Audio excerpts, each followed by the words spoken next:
and getting mentally prepared to compete. Welcome, sports fans. Thanks for joining us. It's the NBA on 2K Sports.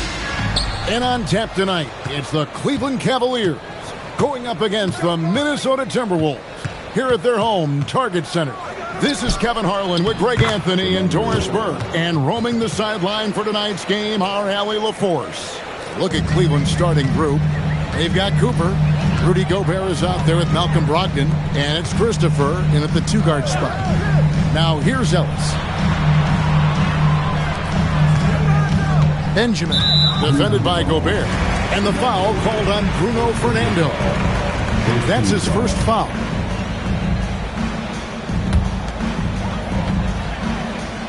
Nice ball movement by Minnesota.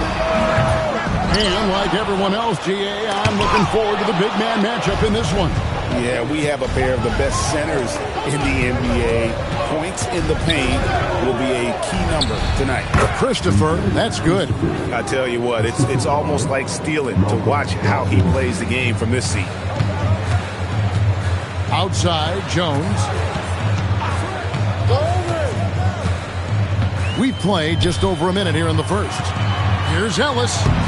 It's rebounded by Cleveland. A tough loss coming against New York in their last game played. Yeah, so close in that one, but that's of no solace to the players.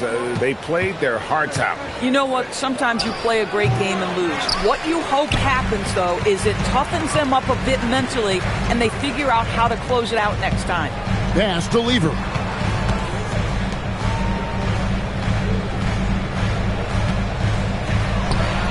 Good on the three-point shot. And that's exactly what he's looking for, draining the triple. The Cavaliers have gone 2 or 3 here to start out the game. It's Brogdon on the wing. He's covered by Lever, and that one's good, Brogdon. Well, that's the attitude Malcolm Brogdon hopes to bring every night. You can't be passive.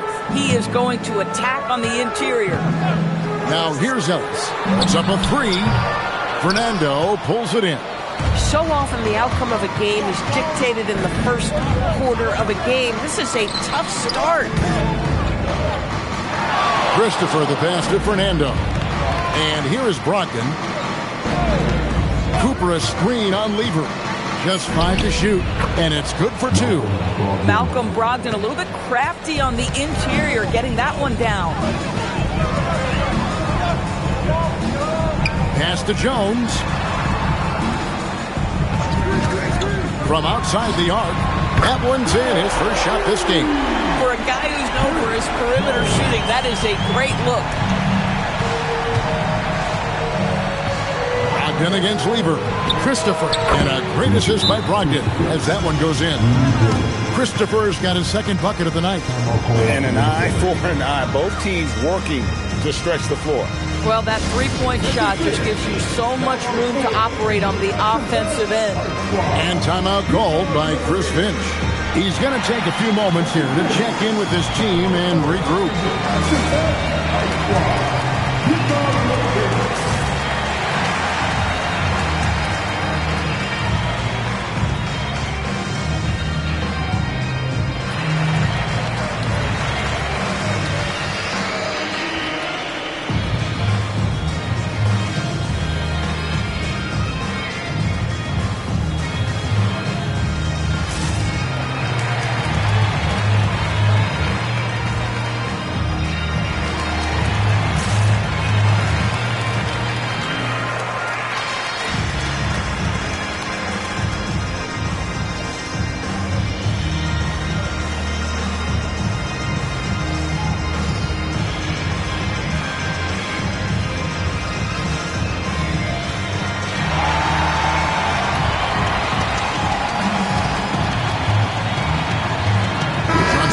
Checked in for Lever.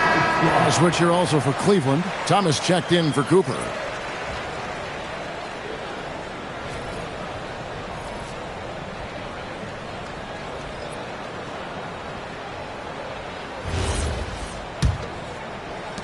And Minnesota has possession, trailing by 5. This game against Cleveland is the first time they've met this season. And we saw how competitive and entertaining the season series was between these two terrific teams last year.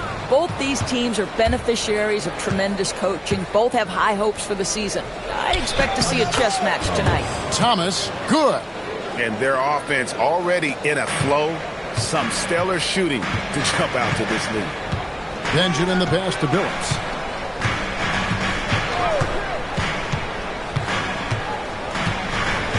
Over in the corner, Ellis. A three-pointer is right on target. He has 6. Good way to start this game. You want to get him rolling as early as possible.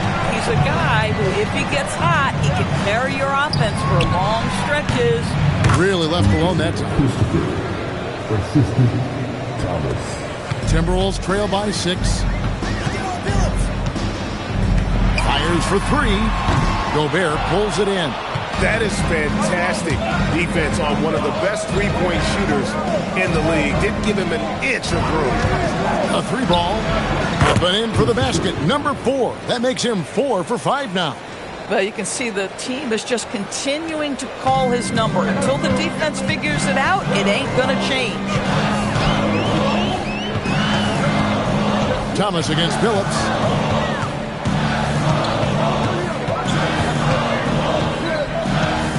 Pass to Jones. Front past the arc. Rudy Gobert with the rebound. Boy, that's a case where he may have been too focused on answering back with his own 3. Thomas passes to Christopher. That's in there. Thomas with the assist. Christopher's got 12 in the game. This guy has been in attack mode this quarter. The defense might want to intercede here.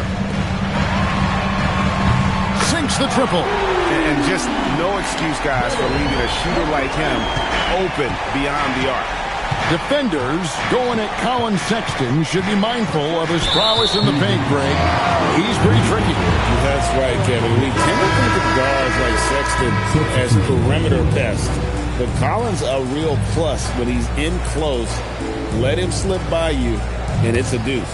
Timberwolves trail by 8. Outside Williams. Billups against Thomas.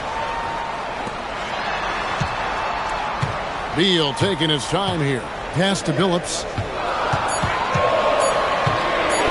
With some arc. Off to a good start as he hits his first shot attempt. Continuously working in close. Billups earning that bucket. Brogdon outside. Reddish kicks to Schrempf. No good with the triple. I'll tell you, that's one he typically will make. The defense gets away with one. Jones, the pass to Williams. Beal drives in.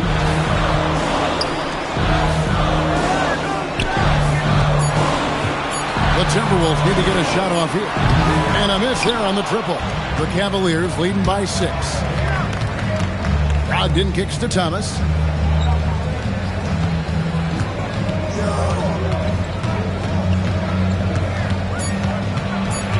Back to Brogdon from downtown. And that one released in time, but no good. And so it's the Cleveland Cavaliers with a 6-point lead at the end of the quarter. And they've done a phenomenal job down low. So many of their points coming right at the rim. And don't go away. We'll be right back.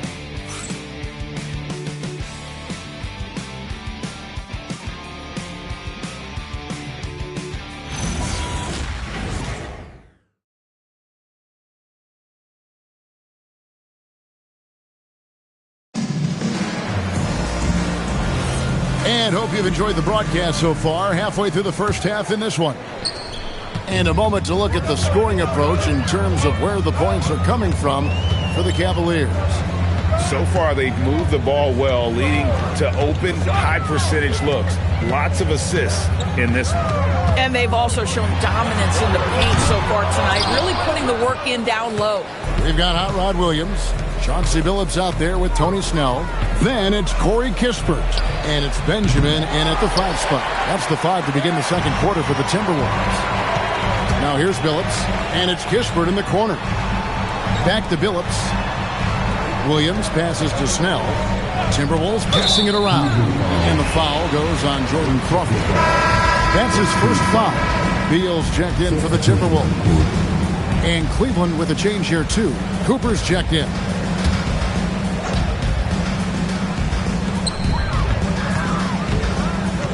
Outside, Billups.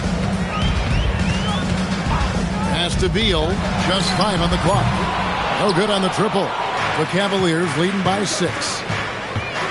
Thomas passes to Schrempf. Now, here's Reddish. Bangs home the trifecta. Reddish has got the opening basket here in the second quarter for the Cavs. When the defense totally lost track of him, he punishes them with a three-pointer. That's a bad decision. And that one's good by Billups. And guys getting into a nice groove here, starting to feel it. And this is partly what the game has become, right? A matter of dueling three-point opportunities. Now, here's Reddish. Down low, here's Schrempf, and he takes the feed in stride and slams it home. Not the kind of aggressive defense they need to cut into the lead. Yeah, you have to protect the rim, Greg, a little better. They're just too slow to react. You can't afford to sleepwalk through possessions. What's going on out there? Now Thomas, following Billups' three-point attempt. Schrempf passes to Fernando. Here's Reddish.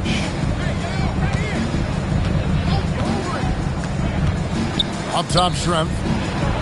And again, it's Cleveland. The assist totals, Kevin, just continue to grow. They're way ahead in that category. Ball movement has been flawless. And timeout called by Chris Finch. Coach is going to talk some things over with the team. Might be seeing something to adjust. Right now, let's take a moment here to catch up with Allie LaForce on the sideline. Thanks, Kevin. Donovan Mitchell can put up points, but he's sacrificing some of that to get his teammates going. He said, quote, "For me, it's about balancing, picking my spots, picking my games, empowering everybody. But sometimes I've got to go do what I'm paid to do." Back over to you. He can heat up in a hurry, that's for sure. Thanks so much, Allie, for the report. Here's what Minnesota's going with right now. Derek Jones, he's checked in for Corey Kispert. Lever comes in for Beal, and it's Hill in for Chauncey Billups. Thomas following the three-point attempt by Matt Lever. The shot's good from Zizic. And now it's a 12-point Cavalier lead. And they're passing the ball very crisply here. Hurtling down the home stretch of this season, Greg, what do you make of potential first-round series in this postseason?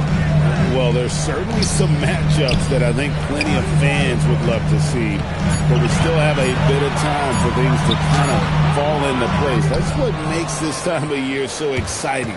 The edge on the glass is the difference. It's allowed them to build this lead. Williams with the block, and they get it back. And Jones has it in the corner. It's in there. Lever with the assist. Jones has got it back down to within single digits for the Timberwolves. Locked in the pass to Fernando. From deep, Thomas. Williams with the rebound. Minnesota's gotten cold from deep in the second quarter. Just 2 of 6 from long range. It's deflected. 4 on 3 as they bring it up. Stolen. Outside, Jones.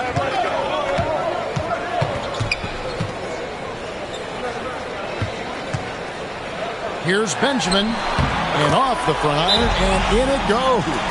Bang, bang. Doesn't get much simpler than that.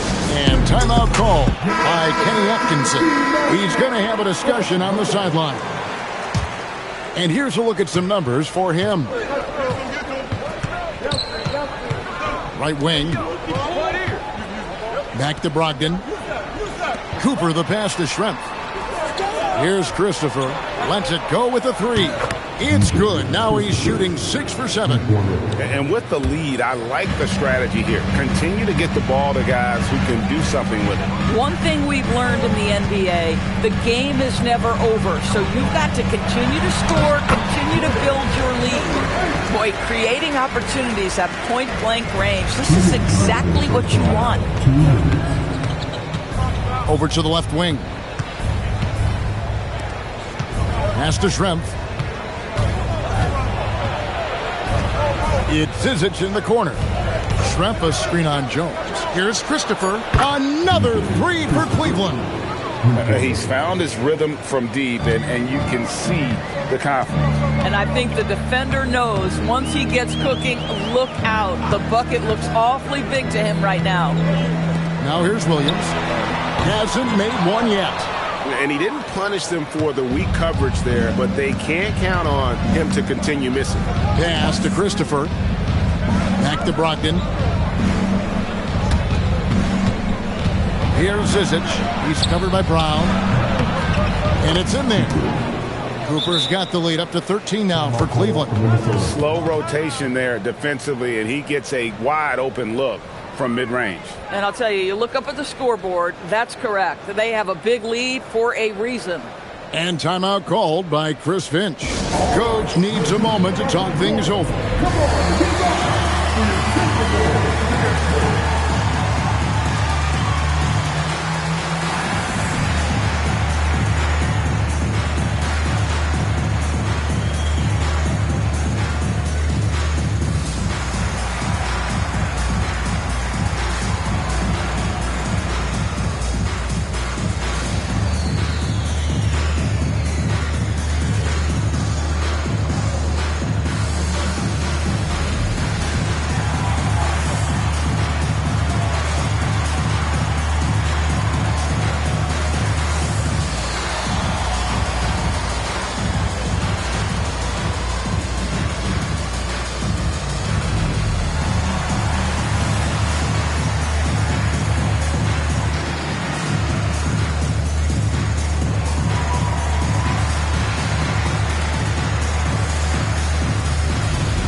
Teams changing it up here. And now let's find out who the top rookie setup men have been since the All-Star break with this look at the assist rankings. And you look at Lever, an uncommonly gifted passer, leading the league in assists. He's making progress in his first season in the league, and his command of their offense and opposing defenses improves every time he takes the floor. He started the game scorching the Nets from deep. 3 triples in the first period, but none here in the second. He was all alone on that one. Christopher's got 9 points in the quarter. The ball movement on this run has been fantastic and is a big part of why they've been able to get these good looks. Lever finds Jones. Benjamin, defended by Gobert. Pass to Jones. There's the pick. 6 to shoot. To halt the run, Rudy Gobert with the rebound. Gobert's got 5 rebounds tonight. Boy, not his best quarter. He's trying to break through. Christopher, that's good. I'll tell you, it's one thing to do this at home, another to do it in a hostile environment. Boy, just sheer dominance, the ability to step into enemy territory and flat out take over. This is impressive. And so it's the Cleveland Cavaliers holding a big 18-point lead to close the quarter. They've had such great ball movement and shot selection, and it's led to a terrific field goal percentage. So what do you do if you're one of those teams down there on the bottom bunk? First of all, Ernie, you never want to be on the bottom bunk. You know. Now let's talk about that first half. What an impressive performance for the Cavaliers. Whoa, I love. Thanks for spending half.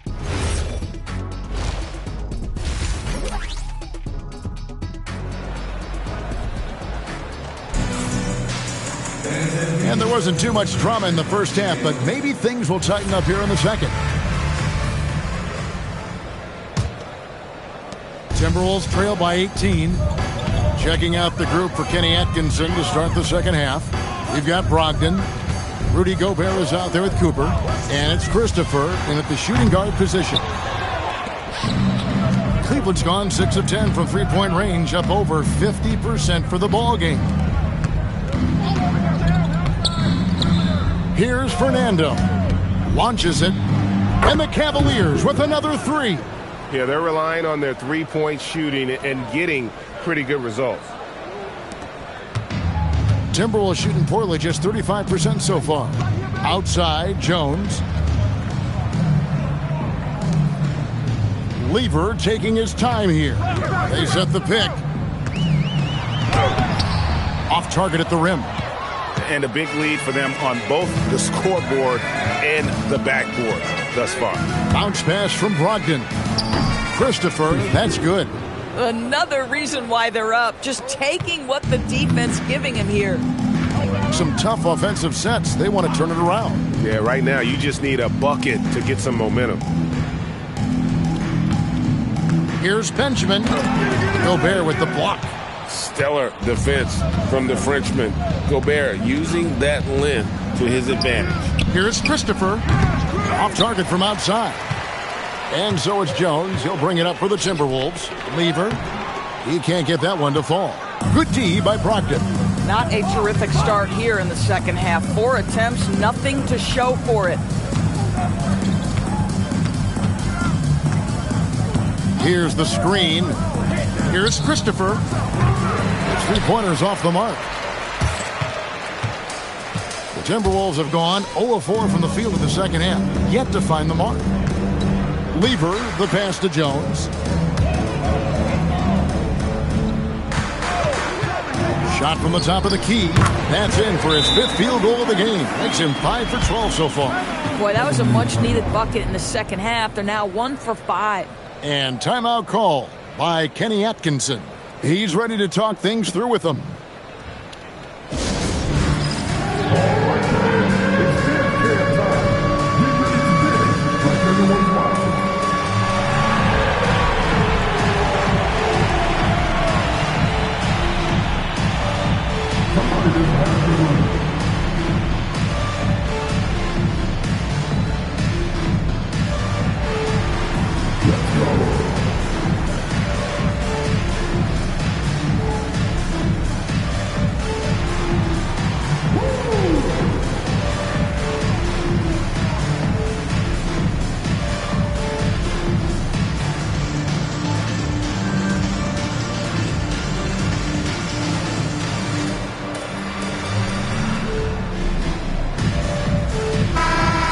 Take a look now at some stats for Ellis.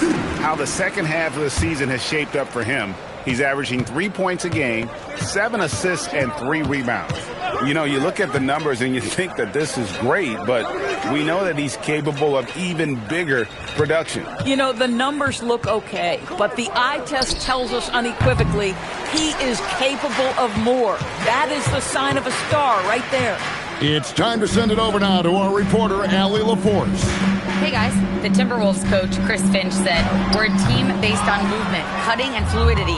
That burden also falls on Anthony Edwards to move and accommodate his teammates. For his part, Ant said his focus is being what the team needs me to be, a leader by example, and showing them that I'm coachable. Back to you, Kevin. All right, Allie, thanks a lot. Shot clock at 6. Buries it from 3-point range. Christopher's got 31 points. Even though they have the lead, this guy keeping his foot on the gas pedal, I love it. Ellis outside. And they come right back with their own 3-pointer. And an eye for an eye. Both teams working to stretch the floor.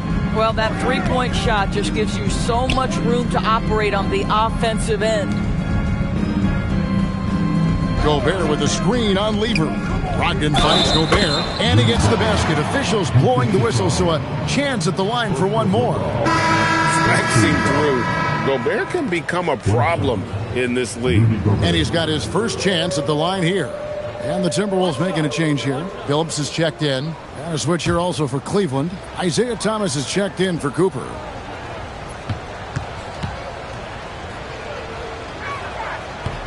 And that one misses. DB, what would you say is the biggest difference between the regular season and the playoffs? The level of intensity goes to a level that is so different than the regular season, Kevin. I say it all the time. If you walk into an NBA arena in the playoffs, the tension is so palpable, you could almost reach out and touch it. No one covering. He's got 19. Hit works well there. Not much resistance from the D. It takes incredible effort to stay connected to the hip of the offensive player. You've got to want to work. This one for 3. Christopher, that's good. Christopher's got 11 in the second half. He got loose from downtown in the first half. Now has 3 here in the second. Unstoppable. Fires the 3, and the 3 ball is good. 3 triples in the first half, 3 in the second. Boy, do they add up. Phillips against Thomas. And he can't answer back. The three-pointer offline. Uses the glass to finish the layup. After taking some time to find his rhythm, he's been unstoppable since the break. There's the triple. Rebounded by Ellis. Ellis has got 4 rebounds in this game. Pass to Phillips. For the 3. The Cavaliers pull it in. Gobert's got 8 rebounds in this game. And here is Thomas. Fernando, the pass to Christopher. Jacks up a 3. That one misses. Timberwolves trail by 18. Ellis outside. Curls it from outside. Individually, he's trying to lift the team. You've got to love the effort, but thus far, not getting over the top. And it's Thomas with the ball. He brings it up for the Cleveland Cavaliers. The biggest lead of the game was 24 points, and it goes down 2 points.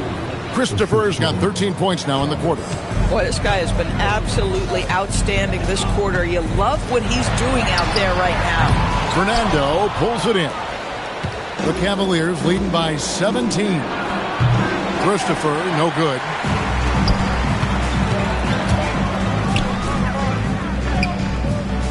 Back to Phillips.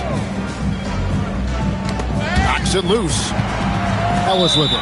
Picked up by Ellis. Out of bounds. Minnesota takes possession. Minnesota making some changes. Brown is checked in for Ellis. Kispert comes in for Derek Jones. And Bradley Beal subbed in for Chauncey Billups. Then for the Cavaliers, Detlef Schrempf's checked in for Gobert. And it's Reddish in for Malcolm Brogdon. And the foul on Cam Reddish. That is his first foul of the game. Lever's checked in for Beal. Cooper, he's checked in for Cleveland.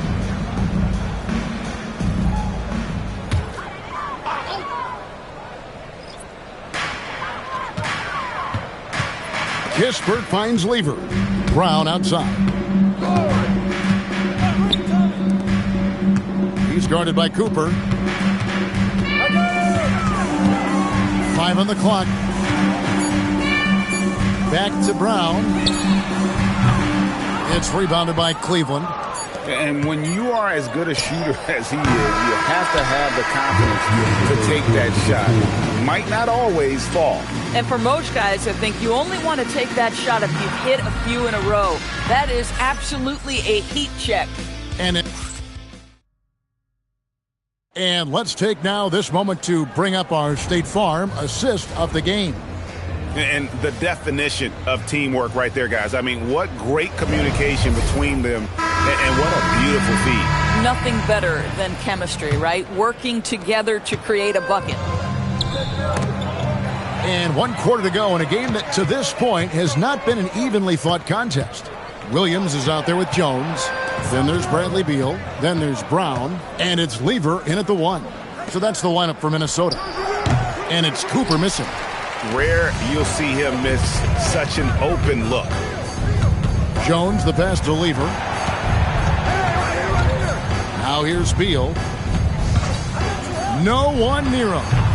He hits the back iron and sinks the shot. Beal's got the first points up on the board here in the 4th for the Timberwolves. Pass to Cooper. Here's Rush. Misses the 3. Timberwolves trail by 15. It's Lever on the wing. Williams dishes to Lever. The kick out to Williams.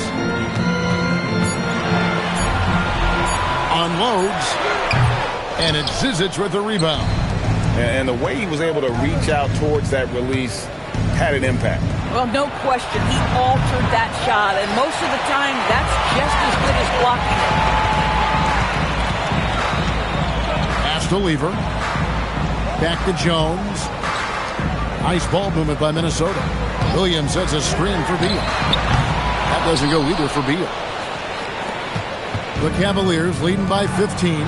Here's Resch. And the shot falls short this time. I'd say this is not a game he'll want to individually remember, but they are positioned to close this thing out. Williams passes to Brown. Drills the baseline jumper.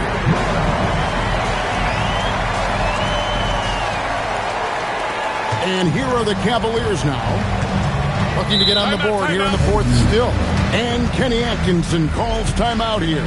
And that timeout by coach was carefully measured, wanting to make sure that everybody is on the same page here. Ellis is checked in for the Timberwolves. Corey Kispert comes in for Beal.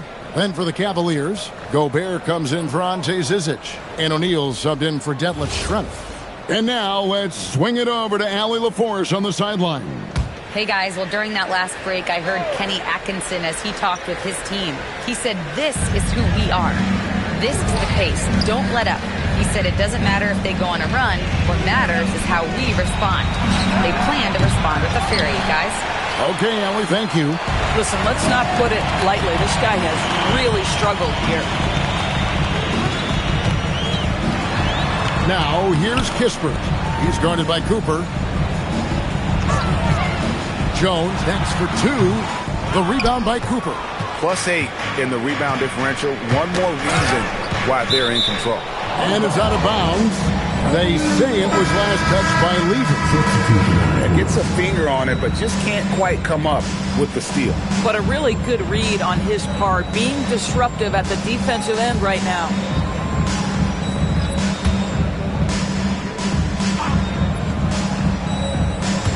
Around 3 minutes gone here in the fourth quarter. Pass to Thomas. Another miss, and they desperately need a bucket.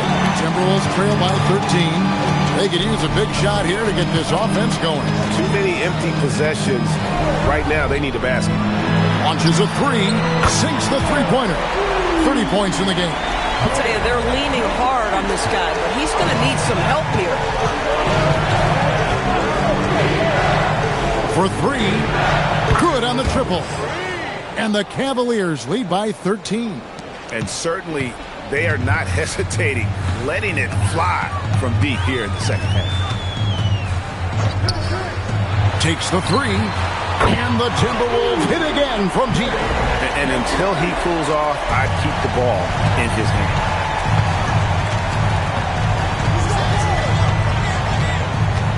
Has to Gobert.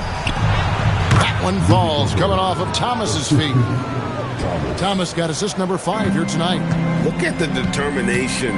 Gobert with so much room for growth, but already having a positive impact. And again for three. Buries his 10th triple of the game. Unbelievable. And it's Thomas with the ball. He brings it up for the Cavaliers. The biggest lead of the game was 24 points. And Kenny Atkinson calls timeout. He has decided it's the right time to talk.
He's checked in for the Timberwolves. And Cleveland also making a change. Brogdon, he's checked in for Isaiah Thomas.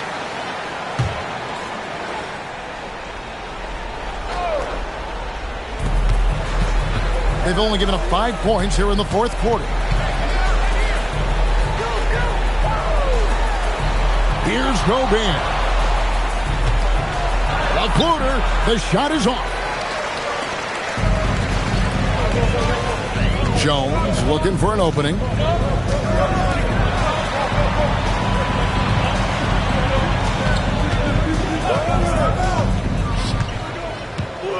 Clock at 6. From outside. Does not go. Guys, a good chance for them to slow it down. Yeah, they definitely should use some clock here.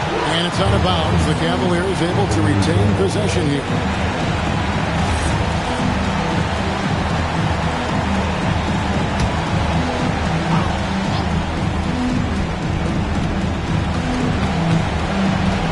Here's Fernando. He's guarded by Ellis. A 15-footer. He puts in the chain. And that's just cold-blooded right there. He's taking no prisoners. Well, when it's closing time, he's trying to lock the door. He's been going all night. Boy, something so good about a perfectly placed lead pass. That is nice. Cleveland leading by 9.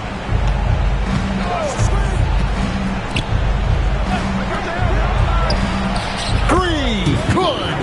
And the lack of effort to fight over the screen there makes that an easy shot. You know, we see this all the time. You're basically, as a defender, hoping the man misses rather than putting in the work to get over screens.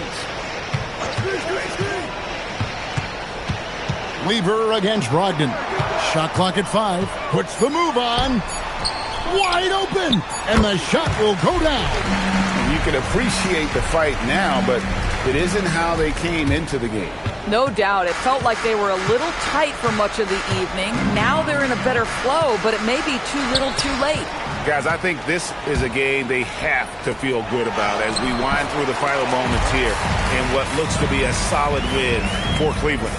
The differential in assists led to a lot of open looks, and it also helped to get more guys involved in the offense easily. And they made the defense adjust, but they just couldn't come up with an answer. And so with this win, they'll move to 6 victories on the season.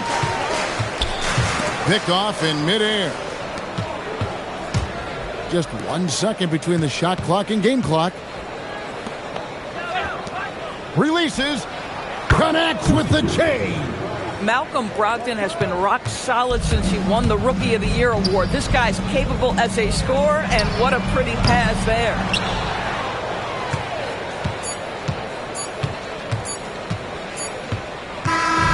And so it's Cleveland taking care of business in this one. And as always, Allie, thank you so much. And that about wraps it up.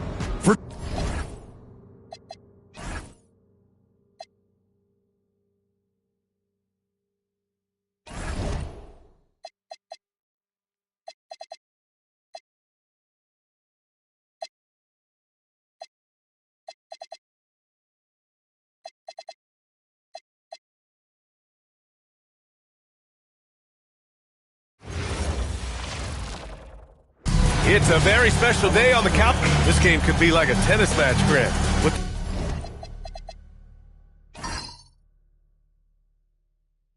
The ball racing from one side of the court to the other. Yeah, B.A., you can get whiplash watching these teams run up and down the floor. They like to get it and go without any hesitation. Here are the starters for Utah. We've got Steven Adams, and it's Wallace in at the 4. Perfect pass to set up the lay-in. You love to see it. Barrett operating the pick and roll like a surgeon. Now here's Morant. Outside Covington. There's the triple. Offensive rebound. Here's Whiteside. And it's slammed in by Whiteside. I just love the strong finish there inside. Man, he's got that dunker's mindset, doesn't he? Always ready to pounce. An absolutely tremendous athlete, able to go up and finish over the biggest of defenders. Here's Vasquez to the paint. Here's Adams. And it's slammed in by Adams. And I tell you, it's a lot of fun to watch how Vasquez cuts the defense to pieces off the pick and roll. I mean, his ability to make the right call and decision in these sets, really important and quite good. The rebound by the Jazz. Outplayed in their previous game on their schedule, losing to the Cavs. They had a tough time beyond the arc. A lot of their possessions ended in missed threes. And, you know, that's a big part of how they attack and win, getting it going from the three-point line. But at the end of the day, it didn't happen. On up the court. Rips down the breakaway slam. Transition basketball, the most reliable way to generate easy looks. Yep, exactly. And if there's any opportunity for early offense, you've got to push it and push it every time. Well, it's hard to stop a 6'10 wing who can handle and play through contact. And the Magic have two of them, Grant. Yeah, the numbers remarkably similar for Paolo Banchero and Franz Wagner. Banchero is stronger and more of a rebounder, but both of them are stars. And the basket is good. Yeah, this is where Adams looks to score, especially when he has a matchup he likes. Pass to Bird. First quarter of ball, almost 2.5 minutes in. Lets it go from deep. Can't get it. He's now 1 of 4 from the floor. Utah leading. Oh, Covington with a block. You know, you talk about Covington, and he's what you call a typical 3-and-D player. Has been that way most of his career. Orlando moving the ball around. Here's Vasquez, pounded by Moran. Vasquez misses. Couldn't quite line that one up. Just got to shake it off and move on to the next one. And Ja Morant good for 3. Well, defensively, you let Morant put up threes, you can't take everything away from him. Outside Barrett.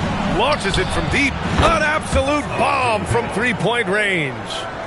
This is just fun. These teams are trading threes back and forth. Nothing like answering back. One team gets 3, you fire 3 of your own. Boom. A bit undersized. His hops make him a legit small ball 4. For Utah, they've gone 4 of 6 in the first quarter. Pass to Barrett. Out of bounds. It'll be Orlando's ball. And you like how they're taking care of the ball. Minus a few mistakes here and there. They're just so difficult to disrupt offensively. And those high steal numbers, they usually can lead to some easy baskets. A live ball turnover allows teams to run. The Magic making a switch here. Johnson's checked in. And Utah with a change here too. Rubio's checked in.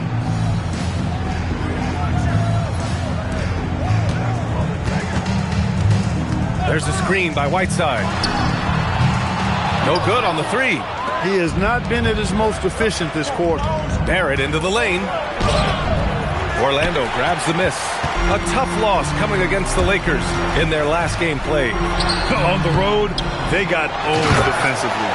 They just couldn't match the activity level of their opponent. And you know what, guys? It just seemed like they never really had the kind of energy necessary. They just weren't comfortable on the defensive end. And so it's Utah with it. The Magic making their last shot. Back to Rubio. Here's the pick. 5 to shoot. To the inside. Gives us a chance to catch up with Allie LaForce. Well, the Magic are building something. Paolo Banchero said, quote, "It's been a long time coming. The fans have been waiting for the Magic to be good and to be challengers, even contenders. There is a lot of excitement in the city right now. We're just building and feeding off of that. Back to you." They've got their fans fired up. All right, thank you, Allie. Now here's Rubio. No points yet. Inside. Here's Wallace. Perfect night so far, 2 for 2. Attacking in the painted area. Clearly that was their game plan coming in. And so now a timeout called by Jamal Mosley. He might have seen something and needs to review with his guys.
making some changes. Cornett's checked in for Whiteside. Lou Dort comes in for Johnson, and Mitchell subbed in for Ja Morant. Then for Utah, Lauri Markkanen's checked in for Wallace, and it's Matthews in for Barrett.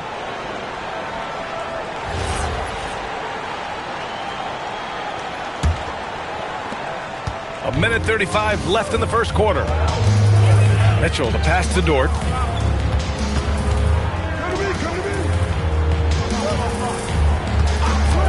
From outside the arc, he buries it from 3. He's got 5. He's only 2 for 7 from the field, trying to work his way into some kind of rhythm. To the wing, right side.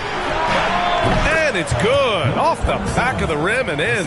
Gotta fight harder to get over those screens. Well, I'm going to credit the screen. I mean, that's a good, strong pick he lays there. Now here's Cornette. Orlando moving the ball around. Here's Bird. He's now 1 for 2 with that bucket. This is how automatic Bird is. All he needs is the ball, and instantly that shot is gone.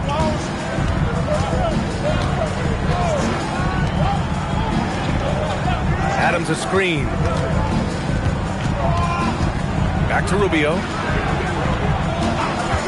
Takes the 3. And it's Bird with a rebound. Orlando leading by 3. 2 seconds separating the shot clock and the game clock.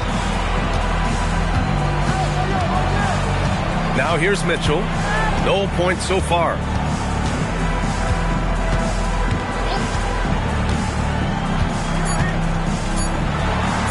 Fade away. The shot comes out. Well, a good close contest so far as we finish the first quarter. Magic out in front. They lead by 3. And we'll get the second quarter underway on the other side of this break.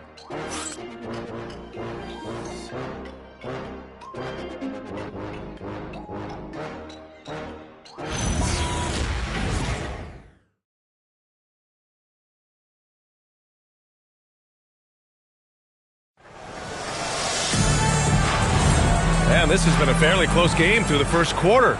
We'll see what happens here in the second. And for Orlando, what jumps out to you guys, stat-wise? Well, they've used the fast break well to score easy points and keep the defense unsettled. And, you know, for them guys, it's all about tempo. Keep the pressure on and do so as much as possible. On the floor for Utah, getting going in the second. They've got Ricky Rubio, also Wesley Matthews out there. Bojan Bogdanovic out there with Steven Adams. And it's Marshall in at the power forward. And then Bogdanovic with the dunk. Now that's how you use the screen right there. And it leads to a thunderous finish. That was nice. And, you know, not enough help from the defense there to compensate. He gets a clean look, and that's exactly how you draw it up. Now here's Johnson. Over Bogdanovic. The shot by Johnson, no good. Utah trailing here. Down low. Dort with a steal. And the Magic pushing it up now. Here's Bird. No, stop it in there. Jams it in, and he's fouled. An opportunity at a three-point play. Bojan Bogdanovic picks one up. A chance to catch up on some numbers here. The scoring breakdown for the Magic. You figured they might want to come out and run, and it's been the key for them early. They are just feasting on fast break chances. You know, points off turnovers is something else they've excelled in. I expect the opponent at least to try to squeeze that orange a little better. And as a player, how important is film study to reaching the highest level of success, Clark? Tell you what, with the advance in technology, it's actually critical now, B.A. I mean, it's more accessible, too, and that helps everybody realize the benefits of doing that extra work of studying yourself, your team, and your opponent. Here's Johnson. After the basket by Utah. Unloads. And another miss by Orlando. The Jazz on offense. Trailing by 2. Markkanen left side. From behind the arc. Oh, Markkanen drills the 3. And the quick trigger of Markkanen is impressive. He's got such a fluid release, too, especially on these catch-and-shoot jumpers. Nash passes to Covington. And we're about 2 minutes into the second quarter here. Here's Matthews, covered by Covington. It's Markkanen on the wing. Orlando with the rebound. Here's Bird. Adams grabs the miss. Adams has got 4 rebounds now. Matthews passes to Markkanen.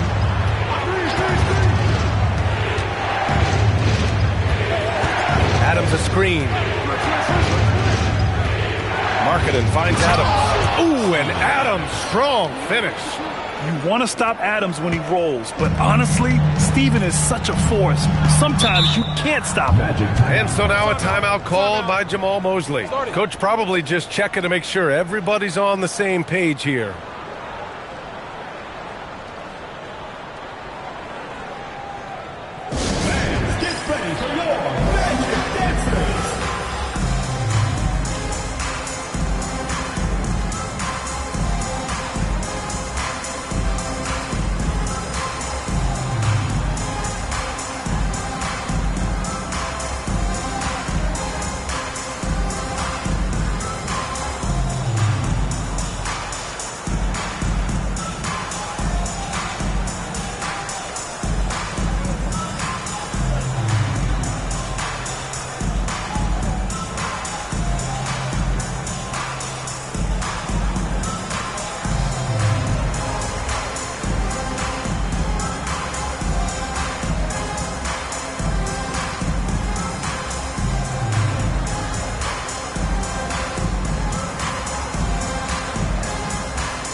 And the league's best since the All-Star break in steals.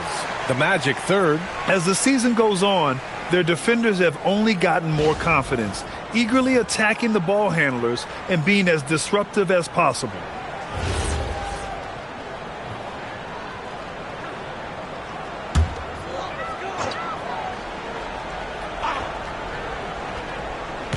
Utah on D.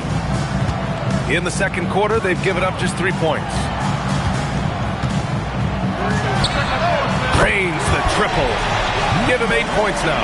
Hey, it's typically a positive for this offense when he's assertive and looking to score. Pass to Vasquez. To the middle. Adams, shot's good. Adams has got 6 points in the quarter. Hey, they're just getting pushed around inside. Yeah, you can't say that with enough emphasis. I mean, the defenders are just not being aggressive enough down low. You got to play with some physicality in the paint. And stolen by Covington. And it's Orlando on the break. And the officials whistle a foul on the shot. The bucket is good, and he'll go to the line. Man, I like the activity of Covington's hands. He's constantly active, which is why he's able to get these steals. Ja Morant, he's checked in for Dort. One shot.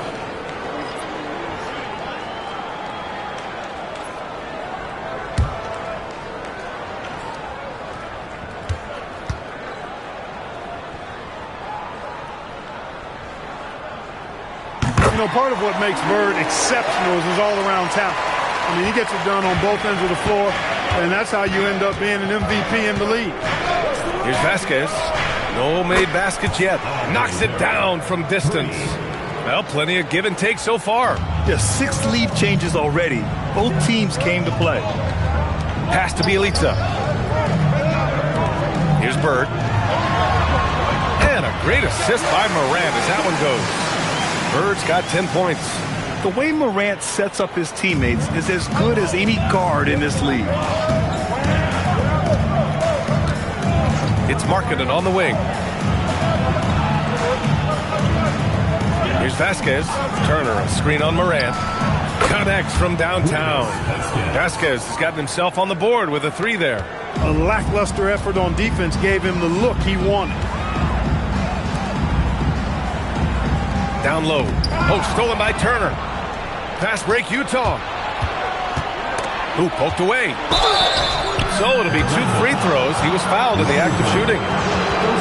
With the postseason in our sights now, what's more important to have? Home court advantage or momentum, Greg? I'd argue both, BA. I mean, if I had to choose one, I'd say momentum.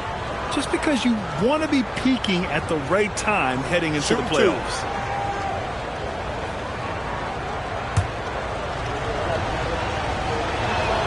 And he makes a first. And Vasquez has developed a reputation as an all-around point guard. I mean, somebody who can score the ball, pass efficiently, and get dirty on the glass as well. Well, you have no concerns when he's at the free throw line. Very consistent. Pass to Johnson. And the call is going to be, yes, an illegal screen. The screener was leaning a bit right there. His feet may not have been planted. Pretty obvious call by the officials. Yeah, I agree. You know, sometimes that can be a tough call for the refs to make, but not that time. It was easy there. Markkanen's checked in for Utah. Marshall comes in for Patterson. Out of bounds. It'll be Orlando's ball. And an area they struggled in was passing. They were down near the bottom of the league in assists. A little more individual play than they wanted to see. And the Magic making a change here. Number 21, Darryl Wilkins. Orlando with the ball. It's a 5-point game. And so now a timeout called by Jamal Mosley. A moment to rest and confer on the game plan.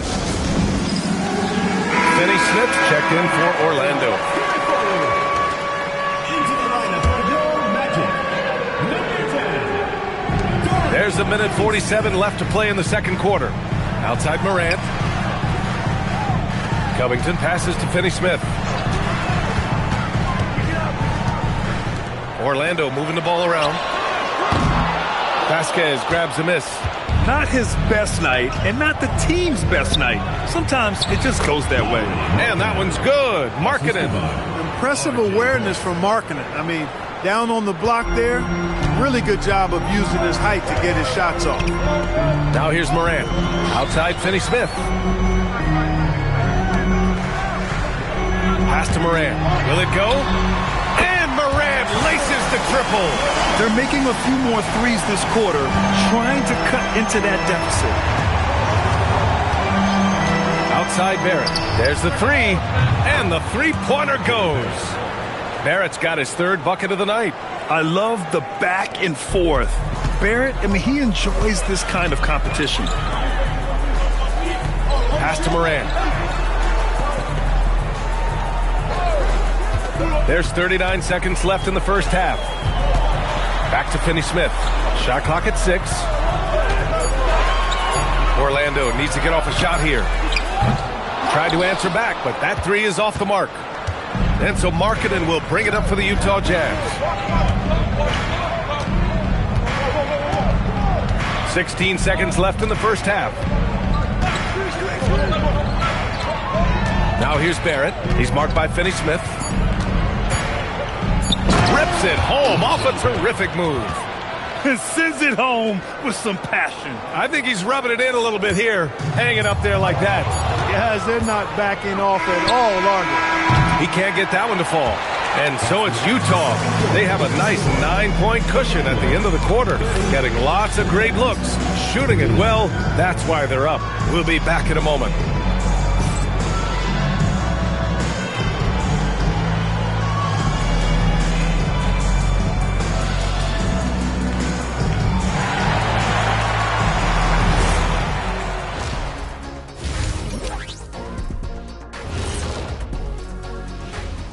Hey folks, welcome to the halftime show. A lead right now in this one for the Utah Jazz.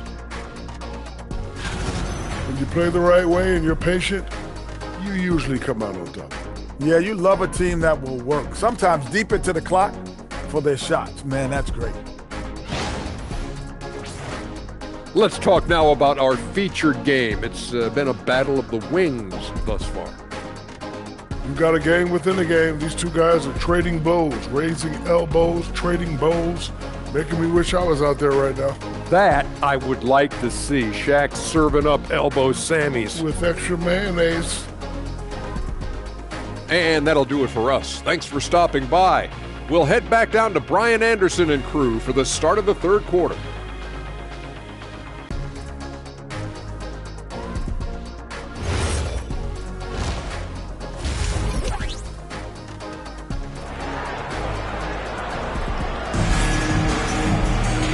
And if you're just joining in, one half is in the books. One half to go. Nice game. Great performance by R.J. Barrett. You just love his patience offensively in the first half. Waited until he got the looks he wanted. Well, you know what, guys? It was all about efficient offense, not rushing things, taking your time, finding the best shot on every possession.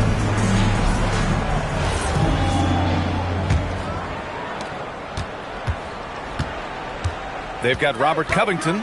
He's out there with Hassan Whiteside. And it's Morant in at the 1. So that's who Jamal Mosley starts the second half with. Bird, that's good. Boy, Bird has really been in the zone throughout this game. Jazz leading by 7. Here's Vasquez. Barrett passes to Adams. Excellent D there from Whiteside. I thought he had that one. I think he did, too. Making a name for himself. Goga Batadze. What do you like about him, Clark? Well, you start with that wingspan and his basketball IQ. I mean, anytime he's near the rim, he's a problem at both ends. He's got a knack for scoring the ball in the paint. And, again, you just can't overlook that size and length. They have a decent advantage in regards to rebounding. Especially when you're scoring the ball at a decent clip the way they have. I mean, they've done exactly what's necessary to take the lead. To the inside. Here's Adams. Banked it in off the glass. Adams has got 12. He's getting it done offensively, making winning plays at every turn. Morant, the pass to Covington. Here's Bird. Gets the 3 to fall. You know, it's interesting the way Bird shoots the basketball. Angles his body instead of squaring up most times, but the results are remarkable and unquestionably good. The 3, Barrett nails it from beyond the arc. 14 points for him. And this is how he shines. He's a big part of their floor spacing. And you know what? It's all about the long distance game for him tonight. He's getting it done from out there. Here's Bird. 15 points in the game. Outside for Morant. Shot clock at 5. Whiteside. Wallace pulls it in. Jazz leading by 9. And from the sideline, let's catch up with Allie. Thanks. Well, some have complained that too many teams play alike, but there's a reason they say it's a copycat league. Magic coach Jamal Mosley said the game is always going to change. There's going to be ebbs and flows. It's cyclical. You have to go with the flow. Back to you, BA. Winning sets the blueprint. Okay, thanks for the report, Allie. Because of his ability to elevate and make adjustments in air, Morant has no trouble scoring inside. Here's Vasquez. He's got 5. Sinks it from distance. On fire to start the second half. 4-5 from the field. Outside Morant. Fires from deep. They get it back. They shoot again. Pass to Whiteside. Orlando moving the ball around.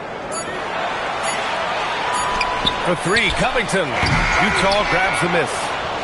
Wallace has got 4 rebounds in the game. They've had a slight leg up on the boards and a big leg up on the scoreboard. Well, you take a look at all of the stats, the team stats that is, and that's one of the many areas that they've had the advantage. And as a result, they've got a big lead. And so now a timeout called by Jamal Mosley. Coach taking this moment to speak to his guys, maybe alter some of the game plan. All right, this is the court. Now for your breaker.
He's checked in for Covington. Rubio's checked in for Utah. A moment here to see the numbers for him. He's been playing a larger role in their offense over the past 5 games. And we see that in his usage rate, which has gone up during that stretch. We'll see if they continue to lean on him here tonight. Just over 3.5 minutes through the third. Pass to Dort. Here's Bird from the arc. Oh, he gets it to go. 7 of 13 now. And credit his teammates for feeding him all quarter. And here's Rubio. Yet to see a basket. Outside Barrett for 3. The rebound by Whiteside. Whiteside's got 4 rebounds in the game. Bird passes to Morant. Now Whiteside. Outside Morant. Pass to Dort. Here's Bird. 6 on the shot clock. The 3 is up. Rebound, Utah. Adams has got his 6th rebound on the night. Now Rubio. Outside Barrett. Adams with a screen on Dort. Here's Barrett. Again, Utah. Yeah, this is the kind of scorer Barrett can be. When he's playing to his strengths, he can catch fire. 2 minutes remaining in the third. 2 minutes. A minute 58 left in the third. Morant against Rubio.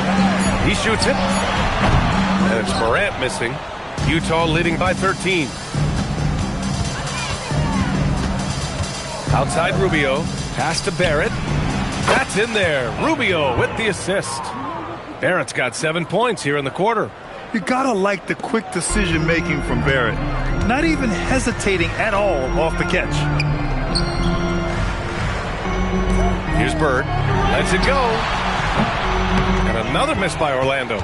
It can be tough to find space in the mid-range area. Probably should have passed that one up. Barrett passes to Rubio. Now here's Adams. And how about that? 8 for 9 now. Assist goes to Ricky Rubio. 1 minute left in the third quarter. Pass to Dort. The 3. Pure from three-point range. Dort's got his first bucket of the game, and he's on the board for 3. Utah's gone 7 of 9 from three-point range so far. That 3's off the mark. Magic trail by 14.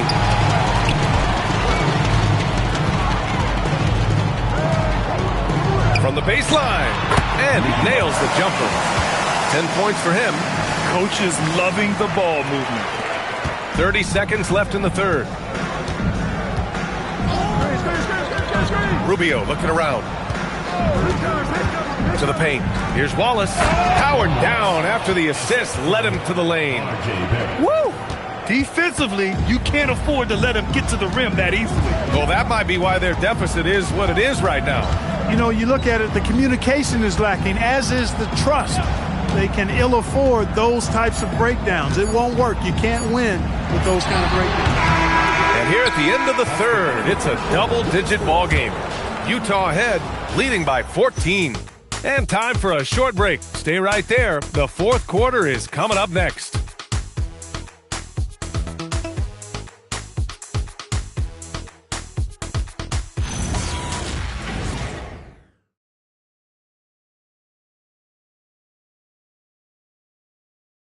All right, let's take a look at our assist of the game presented by State Farm. You know, I'm kind of stoked this was a choice because I love this pass. A remarkable find. He put his court vision on full display. Yeah, and with the accuracy to go along with that vision. I mean, he put the ball in the absolute perfect spot. That's how you orchestrate it. Well, there may not be a lot of drama down the stretch as we head into the fourth quarter, but stranger things have happened. And Utah looking at who they've got to start the fourth. We've got Bojan Bogdanovic. And it's Vasquez in at the point guard position. Just 5 on the clock. Top of the key jumper, no good. And so it's Johnson with it. He brings it up for the Orlando Magic. They trail by 14. And he's going to the line for two. The official saw contact while he was going up. No debate there. He got hammered. Blatant contact.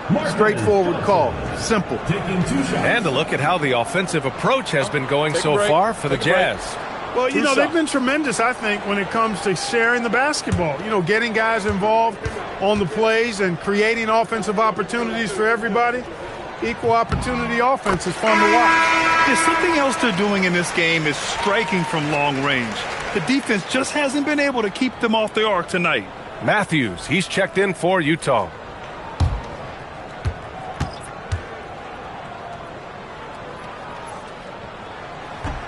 And Johnson drops them both.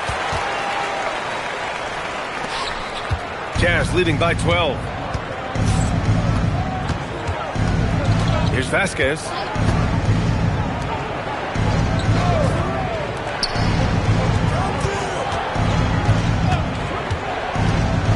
Pass to Markkanen. Utah needs to get off a shot here. Fires away from way outside. It's never easy from that distance, but we see him drill those and shoot around all the time. Well, that looked to me, guys, like a heat check, and it was maybe a step out of his range. Outside Johnson. From deep three-point land. Vasquez grabs a miss.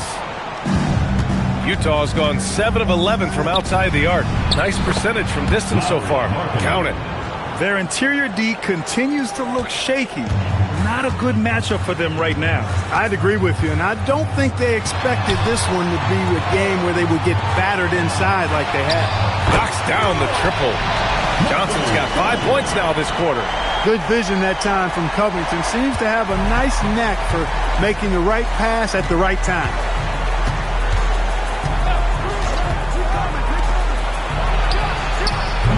And they come right back with their own three-pointer. And the Jazz lead by 14. This is just fun. These teams are trading threes back and forth. Nothing like answering back. One team gets three, you fire three of your own. Boom. Pass to Vasquez. Let's go with a three. Covington grabs the board. Yeah, and the defense really respects his shooting ability, and they showed it with that tight coverage. A little over 2.5 minutes have passed here in the fourth. Outside Johnson. Pass to Cornette. Fires the three. And another three for Orlando.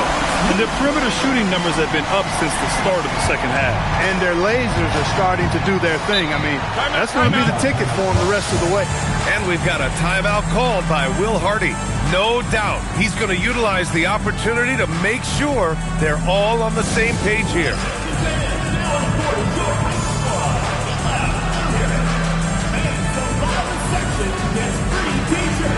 Let's see who's the winner.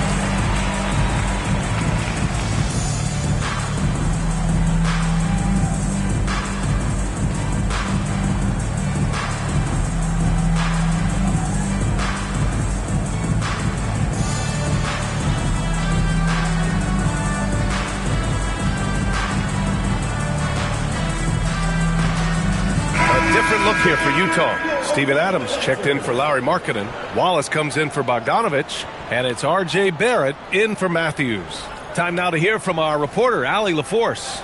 I was able to listen in on what Will Hardy was going over with his team. He told his guys, quote, "Do not get complacent. No coasting to the finish line here. Stay on the gas, keep the energy up, and close it out. Coach doesn't just want them to hang on to this lead. He wants them to extend it." All right, appreciate it, Allie. Here's Vasquez. And the officials will call the illegal screen here. Well, Clark, you were a bit of a trendsetter with this, but it seems the stretch 4 is here to stay in the NBA. Well, the combination of size and touch, something I took pride in as a player. I was versatile. And back then, I mean, a guy 6'8" that was able to play inside and out wasn't as common as it is now.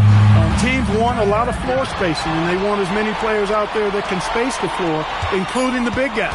So 4 out is now a standard practice of how the game is played. Now here's Whiteside. No good there. That would have cut it to single digits. A little over 3.5 minutes in the books now in this fourth quarter. Outside Barrett. Pass to Wallace. A rebound by Whiteside. Whiteside's got rebound number 7 tonight. Now Morant. From downtown. Another chance. Takes a 3. That's off. Utah leading by 11. Here's Vasquez. Adams with a screen on Morant. Oh, nice setup for the slam. Yeah, so many times tonight, it's been Steven Adams, the man from New Zealand, looming large. Morant looking around, and stolen by Barrett. Now Adams, stolen by Whiteside. Deflects the pass, and stolen by Barrett. Stolen by Whiteside. And it's Orlando on the break. Oh, the drop pass, and he dunks it down. You know, in addition to being a fantastic shooter, Covington is also an incredible athlete. Somebody who looks to drop the hammer when he's free near the hoop.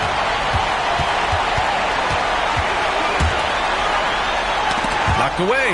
Oh, it's stolen by Adams. Now Barrett. Yes, sir! The finish with the jam. Big effort, big reward for Barrett. Just what a jam. And so Jamal Mosley calls for the timeout, looking to get everyone dialed in and engaged. Now here's Morant. Not a lot of room. Oh, the swat by Adams.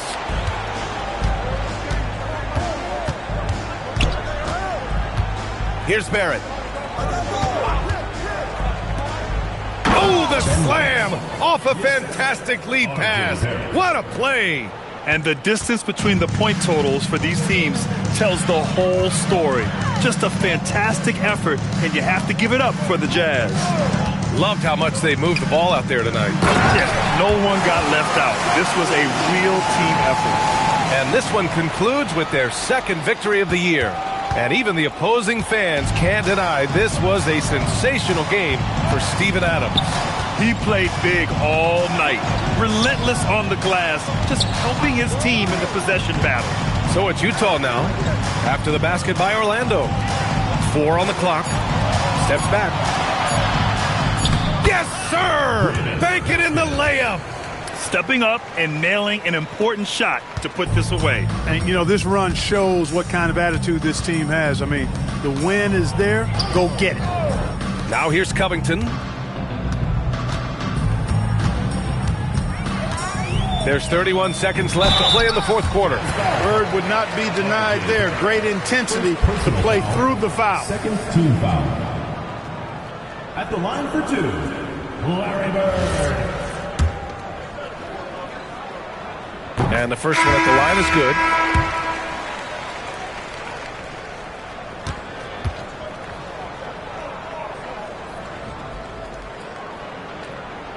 Both shots good from the strike.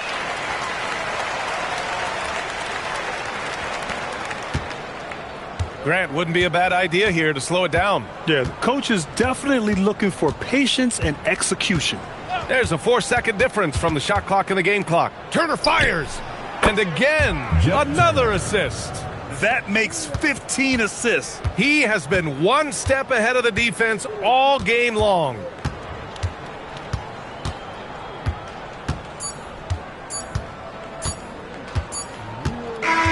And so it's Utah easily grabbing this one. Exceptional effort on the road. They were ready and they were focused. Focused indeed. I mean, it takes a strong mental approach to block out the distractions. These guys stepped up 100%. Thank you for joining us. That'll do it for now. For Allie LaForce, Clark Kellogg, and Grant Hill, this is Brian Anderson thanking you for watching the NBA presented by 2K Sports. And now let's take a look at our...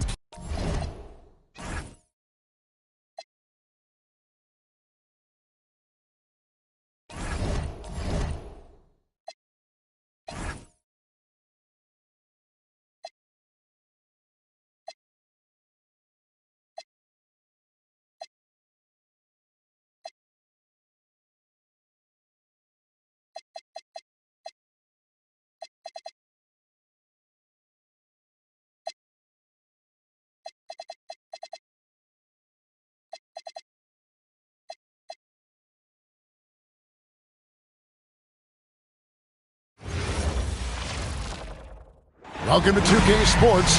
We're late in the season. And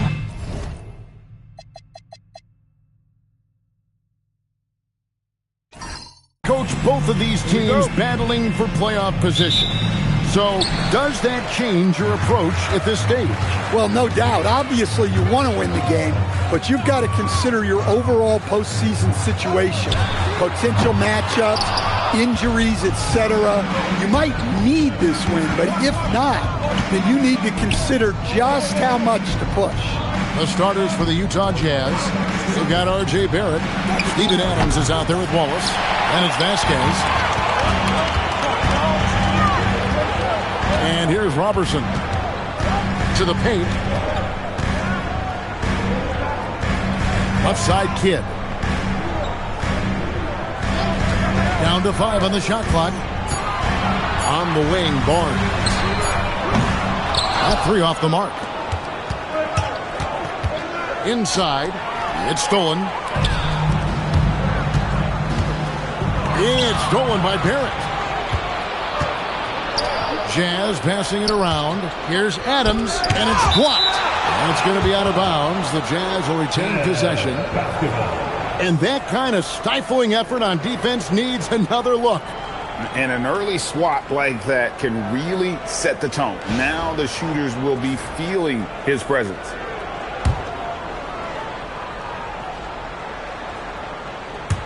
And now just over a minute played here in the first. Back to Wallace. Pass to Barrett.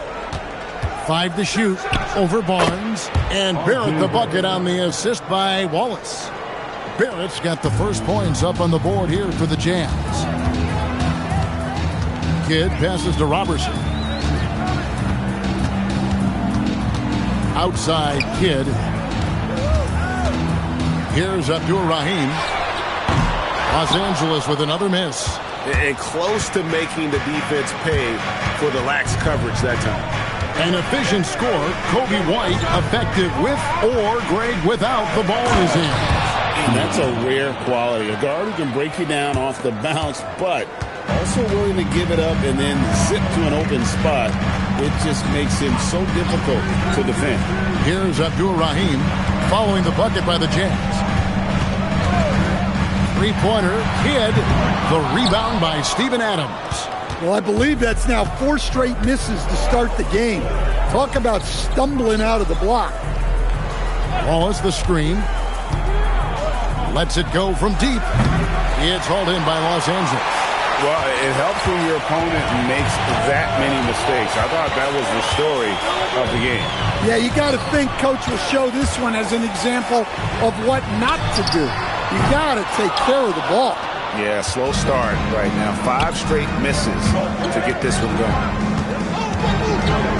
Barrett kicks to Vasquez. Beyond the arc. And R.J. Barrett gets the 3. Barrett's got 5. And, well, like a lot of young players, Barrett's working hard to become proficient from range.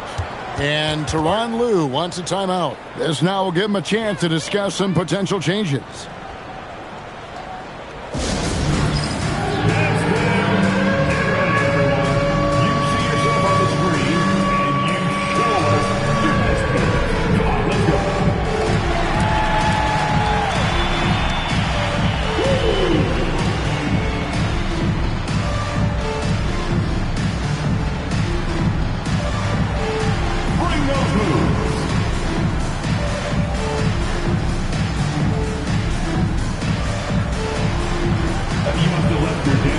fans at home.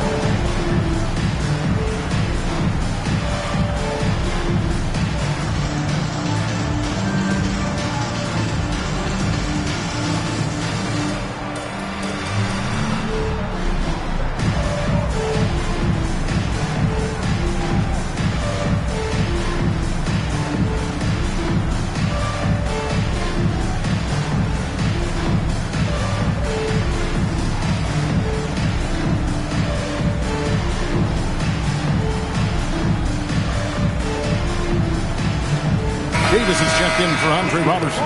The switcher also for Utah. Ricky Rubio checked in for Vasquez.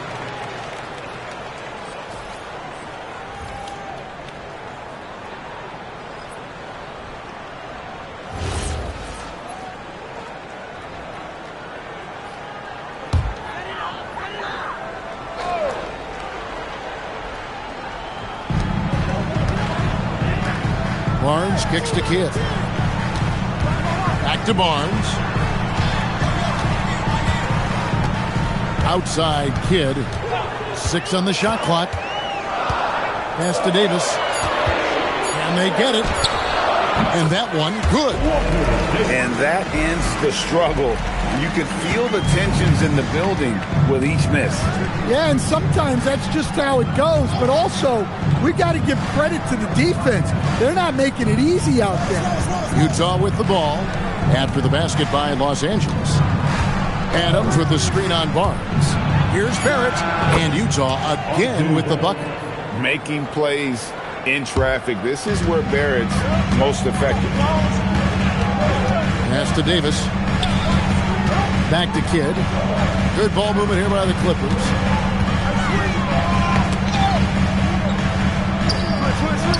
The three from Davis. The kick out to Barnes. Hits the three-point bomb. And he likes to get in a rhythm early. Nice triple. And it's Rubio with the ball for Utah. They come into this one having outplayed the Magic last game. And bottom line, they found ways to score. Credit the game plan going in. It was right on the money. Yeah, that kind of performance on the road really speaks to their preparation and mental fortitude.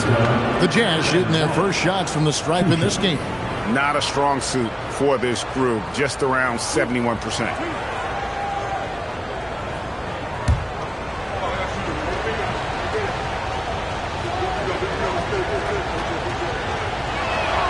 No good on the free throw. Kings checked in for the Clippers.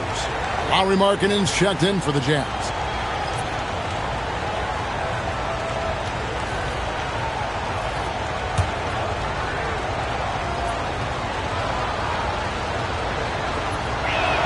And that trip coming up empty, missing both. Davis, the pass to Abdul Rahim. Davis dishes the Kidd.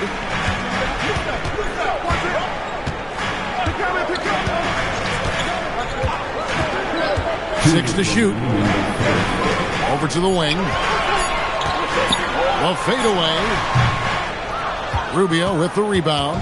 And the fadeaway was the only option he had on that one. Defender there all over. 13 feet away. Good. He hits the jump shot. Well, maybe the defense thinks they can live with that, but he's pretty consistent from that mid-range area. Outside, Davis. Kidd sets the pick for Davis. To the right side. Back to King. Outside for Kidd. And out of bounds as Utah gains possession. Now at the moment here, let's take a look at our rookie leaderboard and who's putting up the most points per game. Well, you look at Wallace, among the league leaders, fourth in score. Well, coming in, you wondered how his talent would translate at this level in terms of scoring. And I've got to say, apparently, it's translating pretty well. Here's what Utah's going with right now. Steven Adams, he's checked in for Wallace. Marshall comes in for Lauri Markkanen. And Wesley Matthews subbed in for Barrett. Oh, this is the kind of start they were hoping for. Clippers trail by 8. Outside, Davis. Kennard, the pass to Abdul Rahim. Kennard against Rubio. Puts up a deep three. Utah with the rebound. Adams has got rebound number 5 here tonight. And they have a narrow edge here in rebounding early on, and you wonder what kind of a role that's going to play moving forward. Here's Rubio. Connects from three-point range. Rubio's got 5 points so far. Defensively, giving up far too many open rhythm looks. To the middle and stolen by Barnes. And pushing it up, here's the Clippers. The pass to Kennard. And you know, Kennard is known for his shooting expertise, but his ability to handle the ball and create for others is very overlooked. Los Angeles shooting their first free throws here for the night. Really hasn't come together for them as a group in terms of free throw shooting, just around 70% on the season.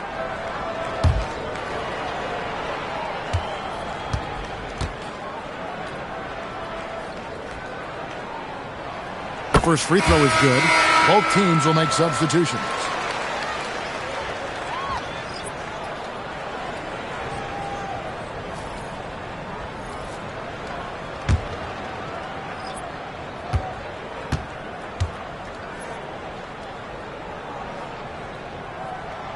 That one is no good. To the inside. And Bogdanovich, the bucket on the assist by Rubio. And what a way to start this game, dominating at both ends of the floor. Obviously, guys, brilliant coaching, a perfect game plan. And so it's the Utah Jazz enjoying a 12-point lead as they talk things over during the break. Their defense has been active and effective. And we'll be back with you shortly.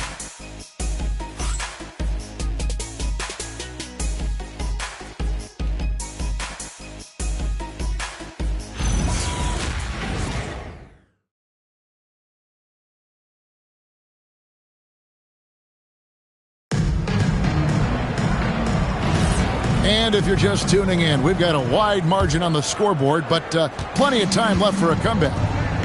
And some stats here, guys. The scoring breakdown for the Jazz. Well, the way they've been attacking inside is phenomenal. Consistently getting high percentage looks, and that's what great offenses are all about. And also have to bring up their passing game. They've been moving the ball with great precision so far and creating great looks for their teammates. And so in the game for the Jazz, we've got Matthews. Bogdanovich out there with Lowry Markkanen. And then there's Steven Adams. And it's Rubio in at the point. And didn't do anything fancy there, but didn't need to. Nope. His only concern right now is getting the points on the board. And I don't mean style points. On the wing, Markkanen. Rebounded by E. Well, if you give him that shot again, I'm willing to bet he nails it, especially with that lack of defensive effort. Kennard kicks to Davis. There's a screen. It's good for his second make. He's made 2 or 3 so far. So, Stan, when it comes to preparing your team for a game, as a coach, what are the main things you're trying to get across?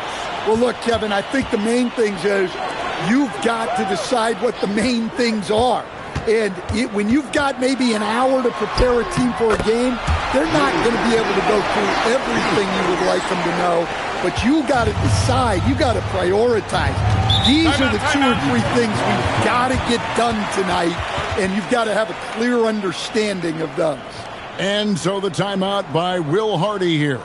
Looking for a breather and maybe adjusting a thing or two.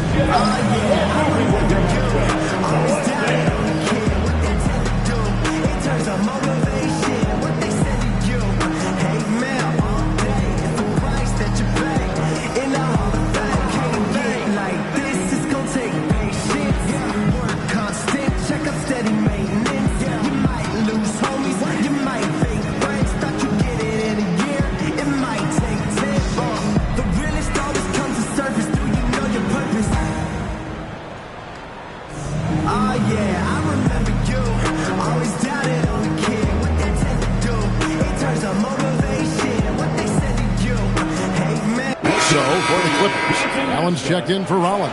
King comes in for Gian Liam. And it's Andre Robertson in for Luke Kennard. And we're now about a minute and a half into the second quarter. Adams, the pass to Matthews. Now here's Vasquez. Back to Matthews. It's blocked. And now in transition, it's Barnes. Here we go. Some nice ball movement by the Clippers. And then Allen slams it in. Oh, all too easy for Allen. Fantastic at carving out room inside and finishing with power. Outside Matthews. Pass to Adams. It's tipped. It's stolen by Davis. And now the Clippers on the break. And the dunk by Barnes. Just great anticipation and awareness to come up with the steal and then trigger the fast break. Now here's Matthews, defended by Robertson. Over in the corner, Bender. To end the cold streak. And there's the nice layup by Adams. They have to put a body on Adams. He's too good of an offensive rebounder to not pay attention. So, staying after an up-and-down start to his career, Kobe White is now a proven scoring threat. He sure as heck is, Kevin, and it's because of two things in my mind. Great confidence and great energy every single night. So he's always running and moving, which gets him space and time to shoot the ball. And when he gets that space and time, he has great confidence to let it fly. Now let's check out and highlight the best defenses in the NBA. Fourth, the Clippers. This is a team that takes pride on the defensive side of the floor. I mean, they play hard and they play together. They are a tough group to score on. And the Clippers making a change here. Green's checked in. The Jazz also changing it up. Turner's checked in for Bender. And it's Bogdanovich in for Matthews. And Tyronn Lue wants a timeout. He's going to make some adjustments to the game plan.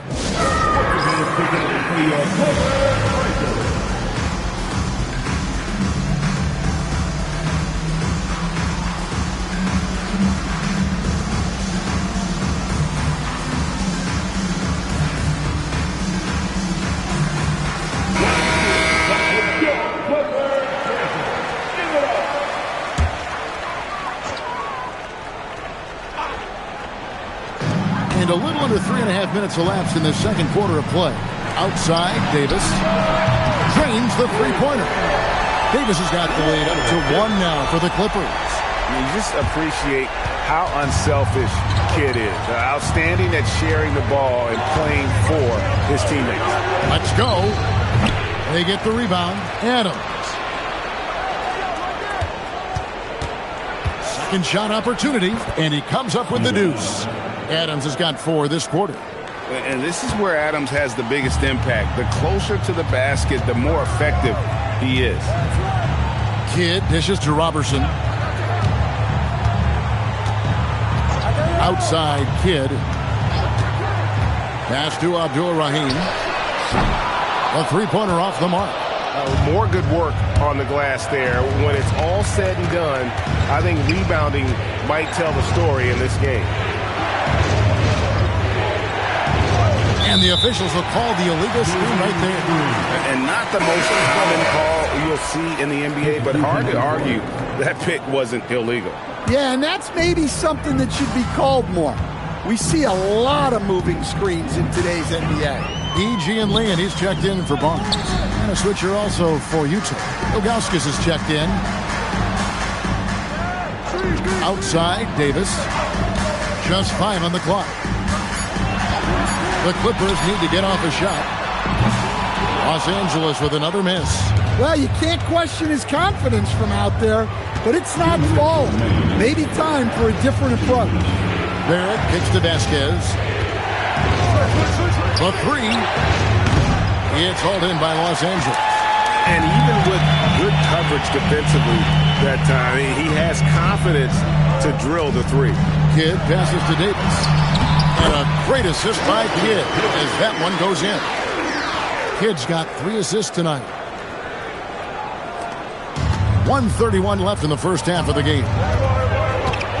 Outside, Markkanen. Inside, it's tipped. It's stolen by Davis. Here's Robertson. Scoreless thus far. Pass to Kidd. Here's Abdul-Rahim. Kidd a screen on Markkanen. Shot clock at 6. Outside for Davis. Over Ilgauskas. Off target from the baseline. Utah trailing here. There's 48 seconds left now here in the second, and he makes that one. As a playmaker, Barrett has improved his vision, plays with a good recognition and been very unselfish. Kidd passes to E, and the layup's good off the glass. E's got 4 this quarter. Well, he got off to a slow start, but now in the second, he seems to be finding his rhythm. Pass to Barrett. And here is Ilgauskas. Buries it down low. And the Jazz lead by 1. 6 changes of the lead here. Yeah, both teams still kind of feeling their way through this game. Davis looking for an opening. And that one is good. Davis has got the lead back up to 1 now for the Clippers. I mean, the number of points they've scored in the paint already here is eye-opening. For 3, Barrett. And that shot was up in time, but doesn't go in. So that'll be it for the first half. Fairly even. Thank you, Allie, for that. And, folks, we'll be back with you after this short halftime break. So don't go away.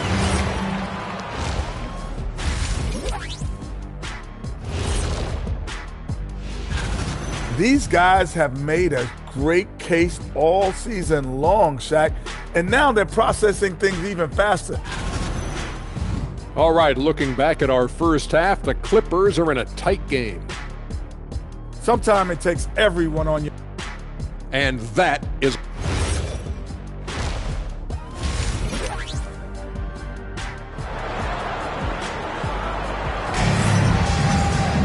And if you're just joining us, we've played through the first half in a game that's been fairly even so far. You know, Davis has been exceptional here, guys. His play so far is what fans love about him. He has gone right at the defense time and time again. Yeah, he hasn't been settling. He's getting to the rim, and that's him at his best. So with Davis sitting on the bench, here's who Tyronn Lue's going with. They've got Jason Kidd. He's out there with Robertson, and it's Abdul Rahim in at the 4-man position. Back to Barnes. Pass to Abdul Rahim. Here's Wallace. Basket good. Wallace has got the first points of the third quarter up on the board for the Jazz. Third quarter, guys, and this has been a neck-and-neck game. Both teams getting it done defensively, as evidenced by the 8 lead changes thus far. Clearly, he's one of the best there is in the business when it comes to making that lead pass. And Jason Kidd picks up a foul. That is his first foul of the game. First team foul. And a minute played as the second half gets going. Defended by Robertson. Clock at 6. Here's Vasquez. Off target with his 3. Doesn't register as a block, but he did everything you want defending that shot. Well, you know, sometimes the most pivotal plays don't always go on the stat sheet. Barrett kicks to Vasquez. Back to Barrett. Fires from the line. Pass to Wallace. Utah moving it around. Now, here's Barrett. From deep. That shot off the mark. Not a great start to the second half. He's 1 for 4. Got to find ways to generate better looks here. Outside Kidd. Here's Abdul Rahim, and a great assist by Kidd as that one goes in. Kidd's got his 5th assist in this one. Here's Kidd. Out to the right wing. Pass to Robertson. Here's Abdul Rahim. Robertson kicks to Kidd. Lets the 3 fly. Rebound by Wallace. Jazz trail by 4. To the wing right side. And there's the call. It's going to be an illegal screen. Right now, let's check out the standings in the Eastern Conference and see how the playoff race is shaping up. You take a look at Los Angeles. If the playoffs started today, they'd hold the number 5 seed. Of course, they're looking to build on that. And, of course, Utah. They're looking to salvage what they can of the season. That's tipped. Second half of play, and we're 3 minutes into the third here. Kidd dishes to Robertson. Here's Abdul Rahim. Offline with his 3. Yeah, and they hold the lead in spite of his cold shooting night. He has not been able to get it going. The energy Barrett plays what puts defenders on their heels. He's really good at forcing the opposition's hand. And so Barrett nails both of them. And that's another area where he is just a superb player. Excellent at the free throw line. Barnes finds Robertson.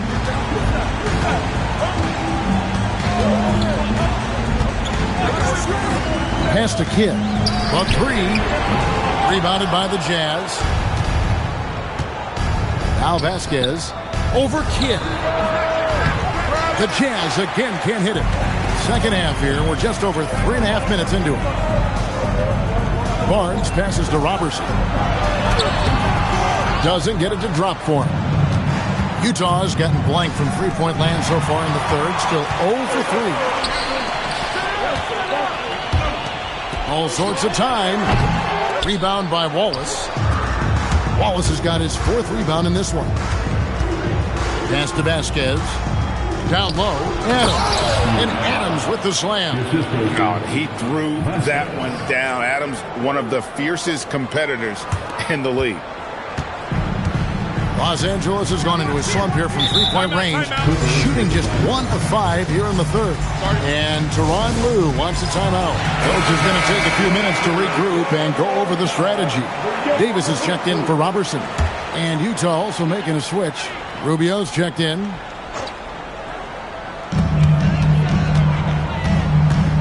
Kidd against Rubio. Pass to Abdul Rahim.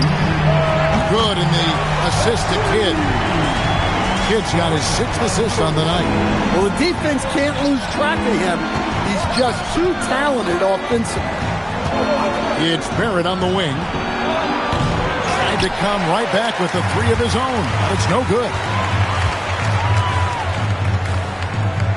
Now Kidd. Still scoreless. Lobbed up there for Barnes. And it's sent back by Wallace. Barnes against Barrett. Rubio outside and stolen by Barnes. Here's Kidd, and it's out of bounds. They say last touch by Adams.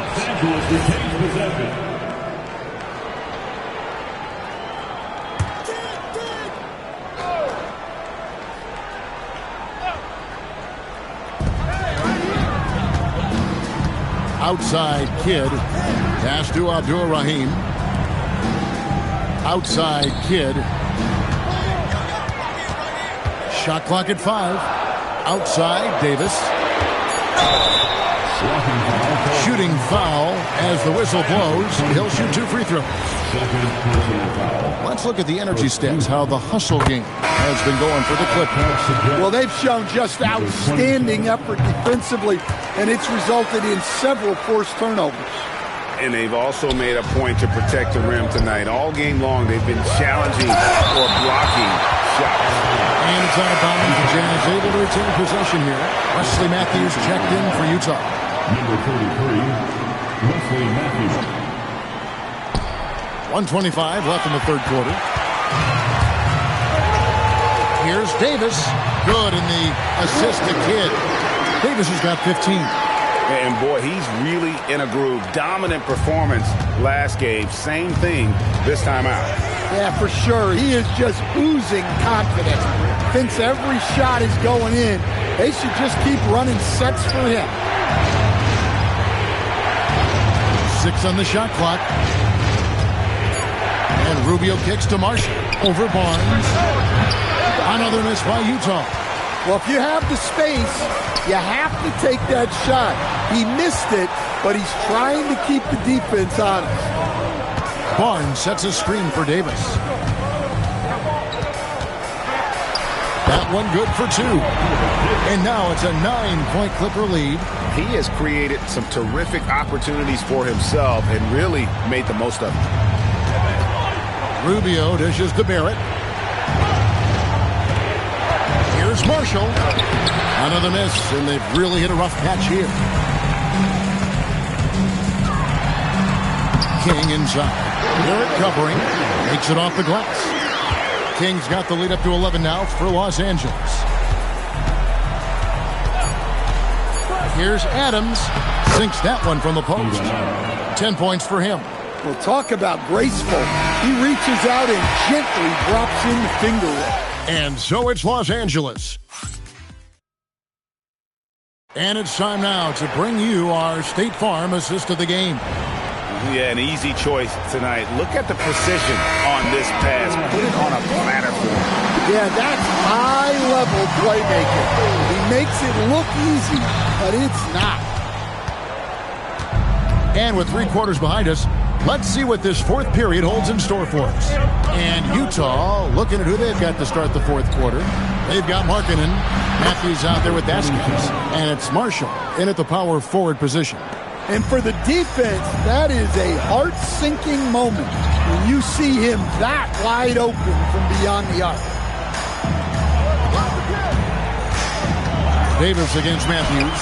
Count that one. Davis has got 19 points. Yeah, that's the third bucket in a row from the paint. This defense needs to clog those lanes in the middle. Pass to Markkanen. There's the drive. And Markkanen with the slam. Unbelievable. Markkanen, the finish star with the finish of the night. Let's see the connected cam angle on that stunning play. Brought to you by AT&T. Outside, Davis. It's over Matthews. Rebounded by the Jazz. Well, in the rebounding game, at least, it's been a strong physical performance for him. Good on that shot. And with that, the Los Angeles lead is cut down to just 4 points with a bucket for Marshall. And that's about the worst defense I can imagine a team playing coming down the stretch. Yeah, there's no excuse for giving that up. That's the absolute last thing. The second half, they haven't taken care of the basketball. Simply put, more turnovers now that could hurt them later. Morris is checked in for Los Angeles. Utah also making some changes. Tiller's checked in for Markkanen. Patterson comes in for Marshall. And Bogdanovich is subbed in for Wesley Matthews. Patterson, the screen. Here's Vasquez. And Abdur-Rahim pulls it down. Well, and even though he couldn't get that one to fall, that's a shot they want him taking. And Bogdanovich kicks to Vasquez. Bogdanovich looking around. Pass to Vasquez.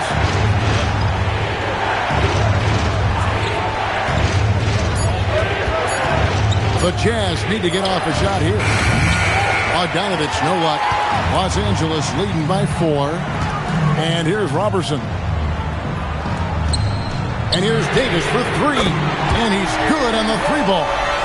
Davis has got 22. Well, this is what you're trying to do. Put the game away. Yeah, but you can't let up now. We've seen too many wild comebacks in this league.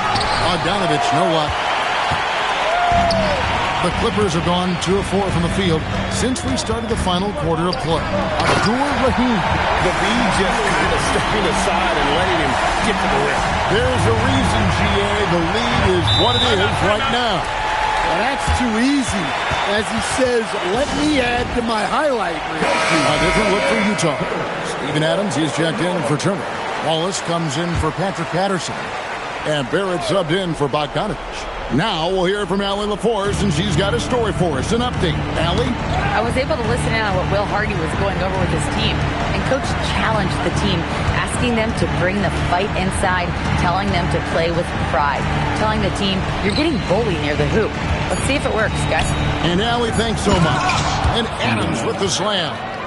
And this game has been all Adams. He's getting to his spots and capitalizing with ease right now. Kidd passes to Robertson. Outside Kidd.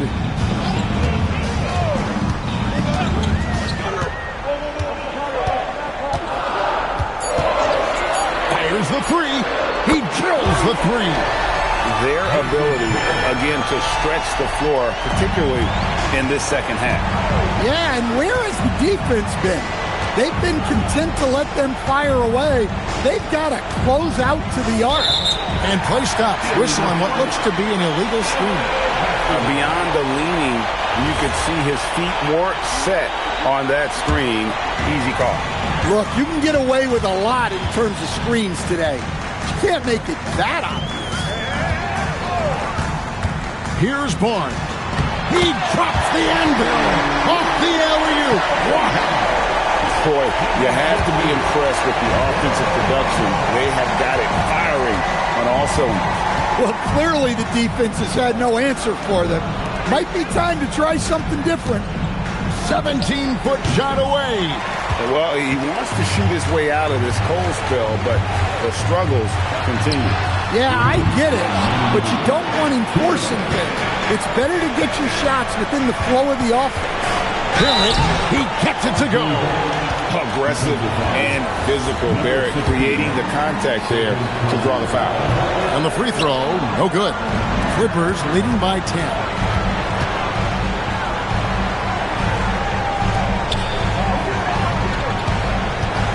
Here's Abdul Rahim. Wallace covering. Outside Kid. For three. Knocks down the three. The concentration for the kid at the arc.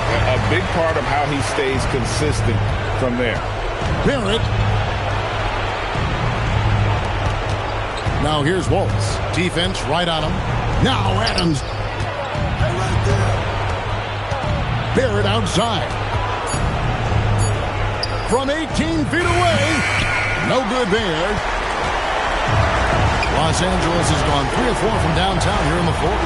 And these are the types of games where one team clearly has the edge. Tonight, it will be a win by a large margin for the Clippers. Their superior ball handling, 1 at 4. And fewer turnovers equals greater scoring opportunities. Any coach will tell you that. If you take care of the ball every possession, and this is a perfect example of what happens when you do. And now, for the year, this is going to take him to 7 wins.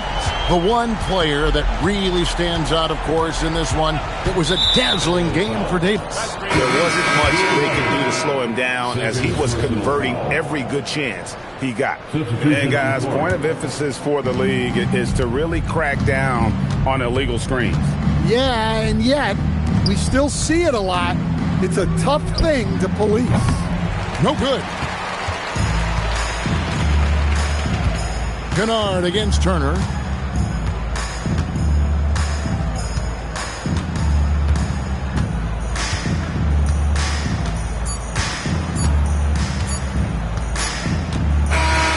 So the Clippers winning this one easily. They poured it on tonight. Dominant showing in front of a crowd that loved every minute of it.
And out on the floor, shaking off the pregame jitters. And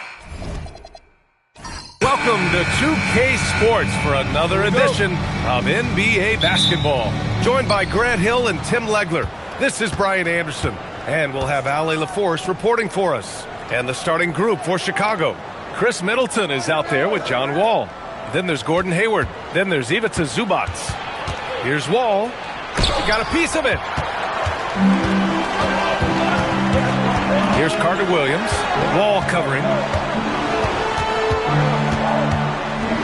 And his teams run through the finish line of the season, Grant.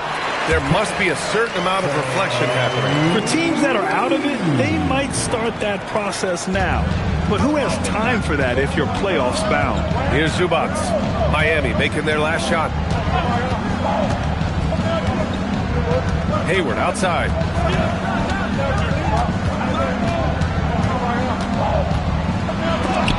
It's blocked.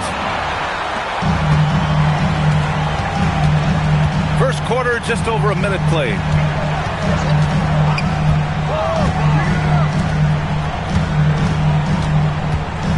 Pass to Fareed. Clock at 6. Miami moving it around. Fades back. Chicago with a rebound. They defeated Milwaukee in their last game. Sometimes it's difficult to get good looks on the road, but they ran the offense brilliantly. The key when you go into a hostile territory is play with a purpose and stay true to your game plan. That's what they did. Zubac's high post. Fader on the way. The Bulls with another miss. Middleton covering. Pass to Carter Williams. Here's Fareed. Here's Carter Williams. 14 points for him last game against the Nuggets in Denver. Here's Ori. It's rebounded by Zubac.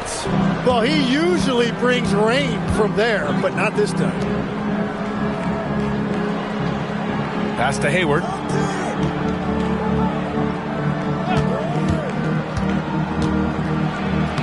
From down in the low post, it goes.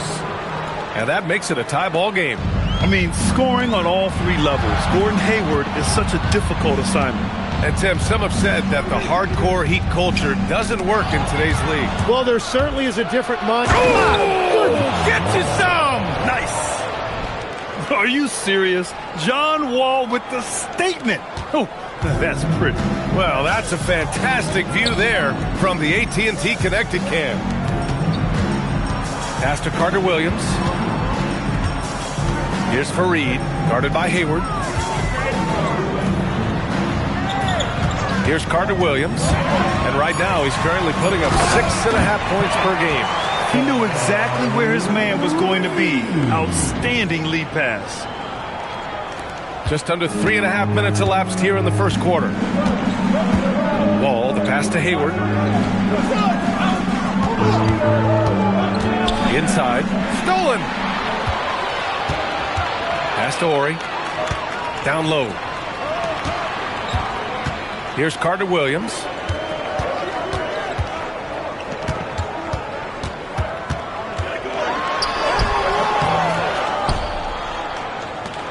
Beyond the arc.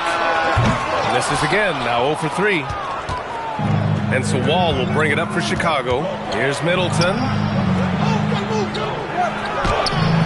Rebound Miami. They're coming off that loss against Denver. Yeah, I think they'd like to forget that game. You usually want to find some teaching moments, but in this case, it might be best to just destroy the tape. Well, and the bottom line is they just had too many unfavorable matchups. They could never find a lineup that worked.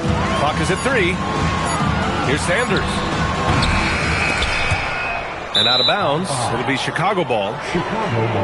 And we have a chance to take a look at the teams that are wreaking havoc with their defense this past month. Number 1, the Bulls. And they have really been focused on picking up their defensive effort, playing passing lanes, pressuring ball handlers, and trying to contest every shot. Zion Williamson is checked in for Chicago. And so Billy Donovan calls timeout. I think right now he might be looking at some adjustments. Miami making a switch here. Harper's checked in. Over to the wing. McGrady, the pass to Middleton. Here's McGrady. In his last outing, 8 points for him. 5 on the clock. Here's Wall. Sanders with a rebound. Yeah, no reason to fade away there. Pass to Greenwood. Here's Harper. There's the screen. Going inside. Up and in on the layup. Yeah, I love that. He comes off the pick and takes it right to the hole. The Bulls have gone 2 for 7. A sluggish start. Williamson outside. Ball for 3. Nice. Gets his second bucket. He's 2 for 4 now. Some speedy shooting from Wall. He gets the pass and puts his shot right up to beat the D. Harper passes to Greenwood. And they waste no time getting those 3 points back. They keep capturing the lead, then giving it back. We'll see if they can hold on to it this time. Yeah, it's been a close matchup, which we expected, and this could very well come down to some big shots at the end. Some changes for Chicago. Bryant, he's checked in for Zubats, and it's Gordon Hayward in for Wall.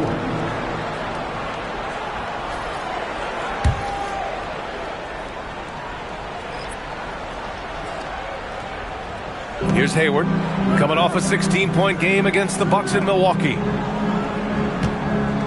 Middleton passes to Hayward. Here's a screen by Bryant. 6 to shoot. Hayward outside. Rebound Miami. Struggling to get it going out there right now. I think he's pressing just a little bit too much. Pass to Harper. There's 31 seconds left in the first quarter of the game. And finished off by Davis. You know, he's smaller for the center position by NBA standards, but his leaping ability more than makes up for his lack of height. Here's Carter Williams. Hasn't gotten one to fall yet.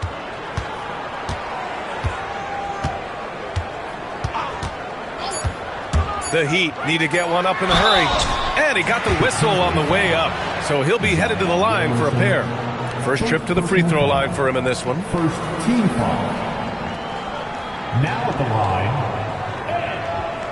Davis. 2.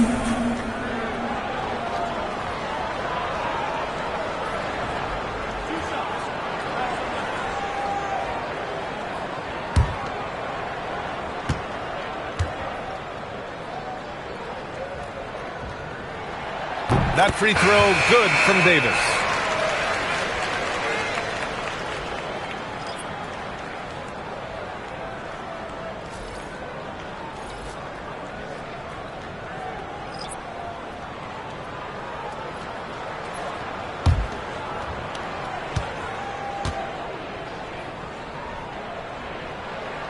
No good on the second, so he hits 1 of 2. And so the first quarter is in the books. It's the Heat leading by 5. And we'll return shortly.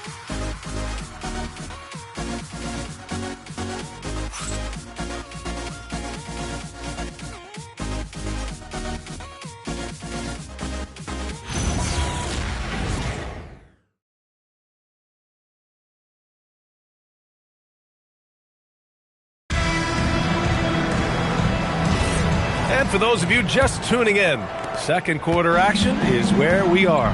Let's quickly break down what we've seen from the Heat. Just excellent first quarter defense. They've been really getting after it. Well, it's hard to get stops in this league with so much talent offensively. I love what they are doing right now. They've got Michael Carter-Williams, also Josh Christopher out there, Jackson out there with Davis, and it's Greenwood in at the 4. That's the group on the floor for Miami. Greenwood, pass to Carter-Williams. And rejected. And they get it back. Right wing. Ooh, anticipated the pass. It's a turnover. Pass to Green. The 3. Rebounded by Greenwood. This has been a close game in a lot of ways, but they do have an edge on the boards. Jackson outside. Here's Christopher. Green covering.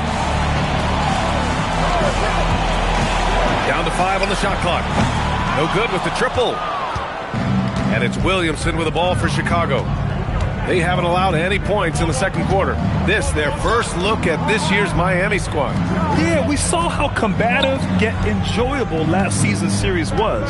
Two very excellent teams going at it. And all of these guys know it's a chance to make that early statement. I expect this game to have, if not quite a playoff atmosphere, something very close to it. Pass to Christopher.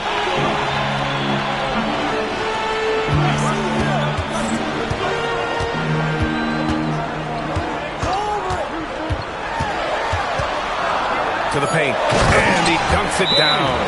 Come on, B.A. He sure can ride. Graham, that's as good as it gets. One of the best in the league. And so Billy Donovan calls timeout. He'll take the opportunity to regroup. Give it up for your Heat High Squad. Your players that have this year's Heat High Squad. Make some noise.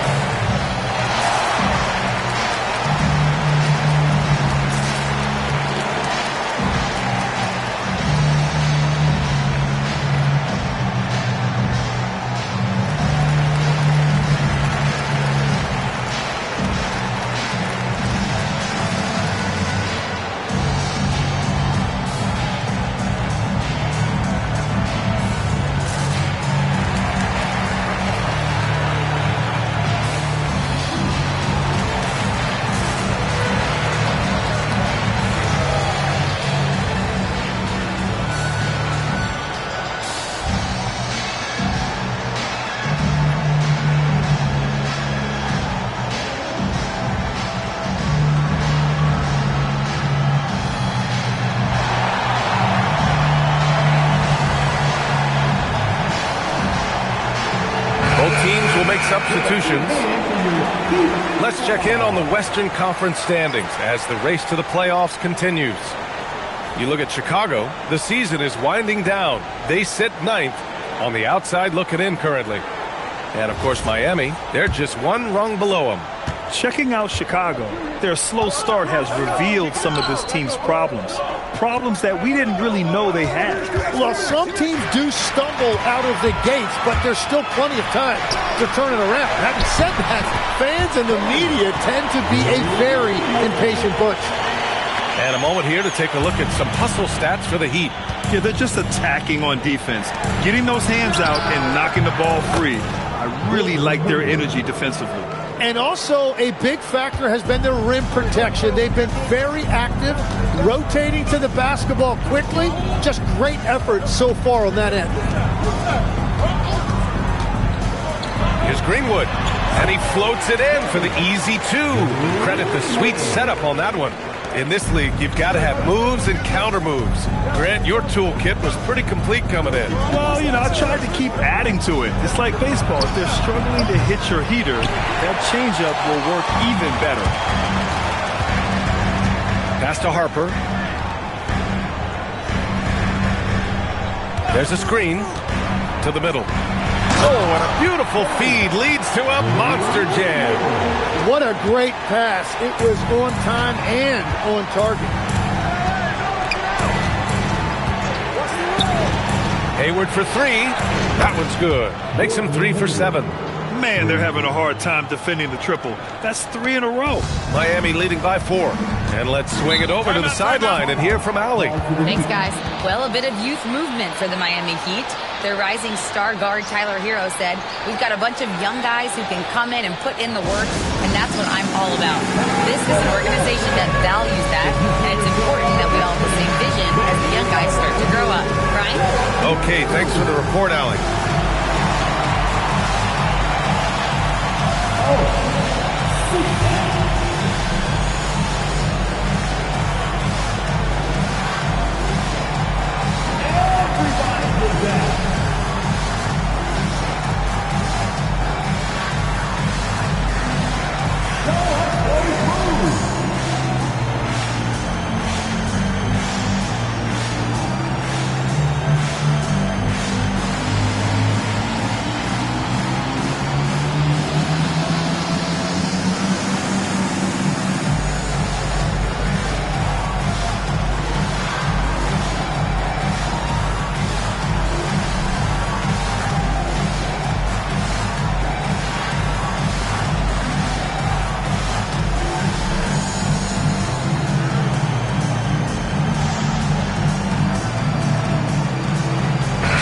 both teams making substitutions here.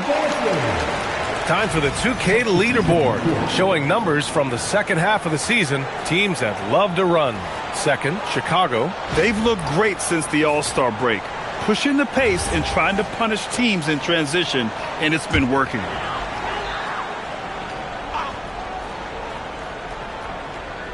And almost 4 minutes gone in the second quarter of play. Miami moving it around. Pass to Fareed.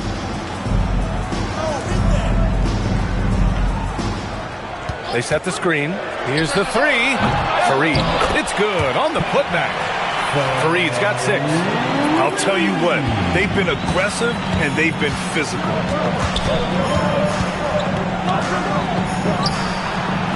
And the 3 off target. You have to defend the three-point line. They got lucky he missed that one. Pass to Harper. Here's Greenwood. Here's Fareed. Wall covering. And Wall comes to help. Just 5 to shoot. And Williamson with the block. Great potential for Zion on defense. We see glimpses with blocks like that. And here's Middleton.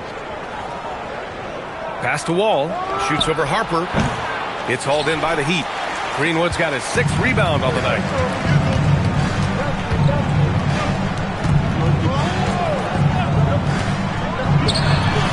Sinks the tray. 6 points for him. Sometimes it's simple. Put the ball in the hands of your scorers and let them do what they do best.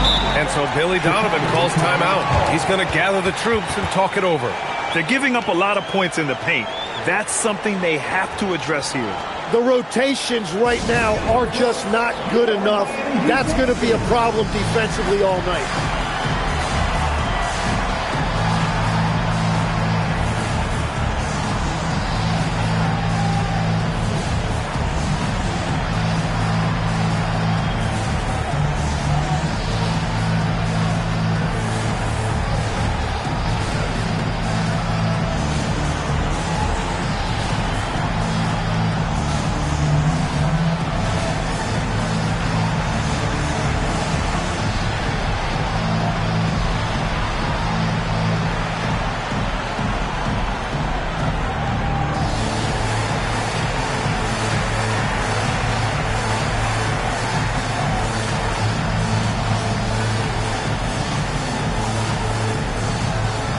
Smith, he's checked in for Harper. Bryant, he's checked in for Chicago.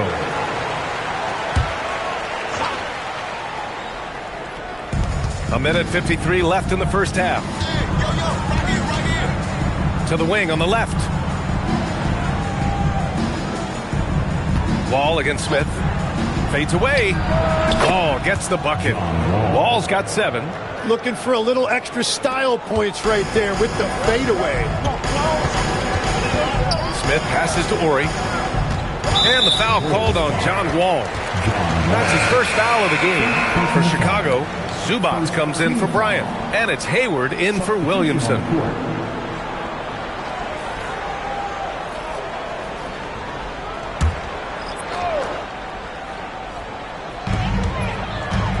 Pass to Carter Williams. Middleton covering. Here's Fareed to the right side. 6 on the shot clock. Here's Hayward. Hey, the slam by Hayward. They're showing he still has that athleticism. Hayward enjoys flashing his dunking ability when he gets a chance.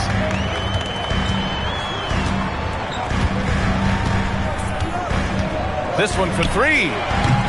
Again, the Heat misses. Yeah, and the defense has really got to tighten up on him. I mean, he's just too dangerous from the three-point line. Zubats finds Hayward. Now here's Wall. Middleton covering. Pass to Carter Williams. Launches it. It's rebounded by Zubats. Zubats has got his 4th rebound in this one. He's lost his rhythm completely this quarter, but he's determined to stay after it. Zubats screen. And Hayward, here we go. And there's another one for Chicago. Well, he's raising the stakes here in the second quarter and being more efficient in the process. Here's Carter Williams. Takes a three. No good. Misses at the buzzer. And a pretty tightly contested game here as we end the first half. Miami out in front, leading by 3. All right, Allie's ready to go. She's courtside. Hey, Allie. I'm here with Coach Spoelstra. Coach, the intensity has been there defensively. Are you pleased with what you've seen? Well, they're going to continue to attack. I mean, that's the identity of their team. They're not going to stop. All right, good stuff, Allie. And we'll get back to the action at the start of the third quarter. Get ready.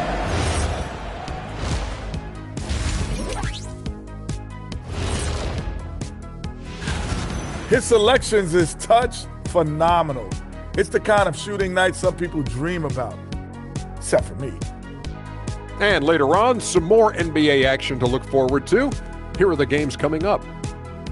Out in LA, it'll be the Clippers against the Jazz. 7:30 p.m. Eastern Time is the tip-off.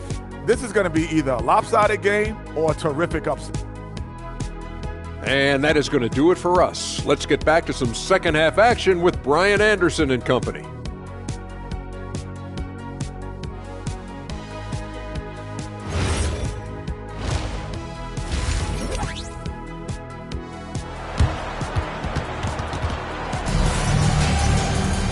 And we've got second half action for you. Thus far, a pretty evenly contested game. Hey, it's been quite a game for Gordon Hayward. Through 2 quarters of play, he's been an excellent source of points. Well, and I expect they're going to continue to lean on him as we continue in this game. Why not? The way he's playing right now offensively. And it's the Heat with the ball. Their biggest lead of the game was 9. Second half underway. Here's who Billy Donovan's got on the floor. Gordon Hayward is out there with Ivica Zubac. Then there's John Wall. Then it's Chris Middleton. Pass to Fareed. Just 5 on the clock. Fires the 3. It's rebounded by Zubac. Zubac has got rebound number 5 here tonight. Middleton outside. And here's Hayward.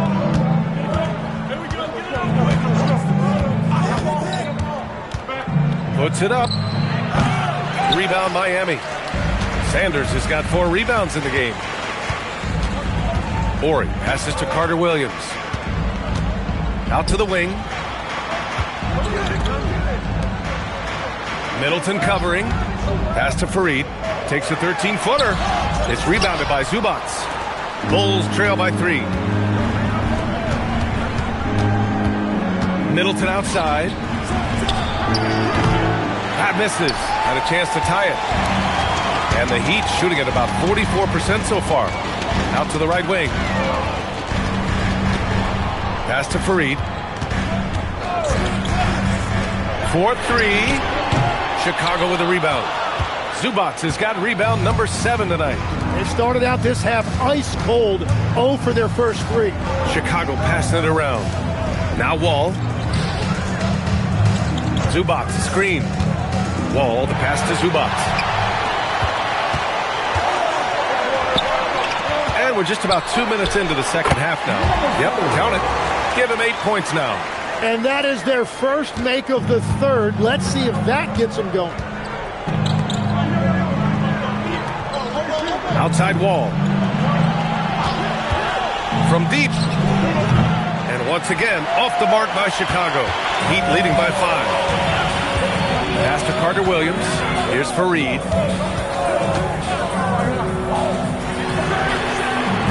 Off target with the 3.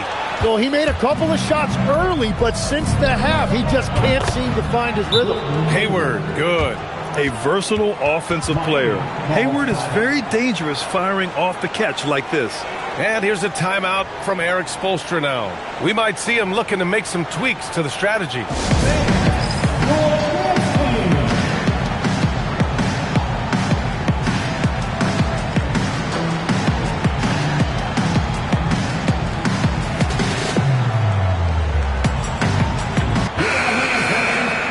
Best long-range shooters amongst point guards. What a luxury to have these guys on your squad.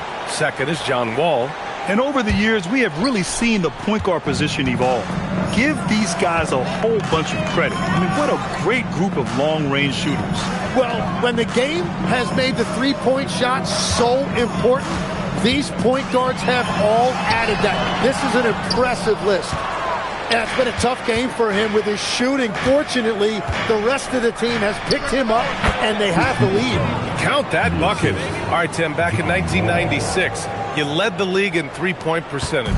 You shot 52% on 3 attempts per game. Talk about the hot hand.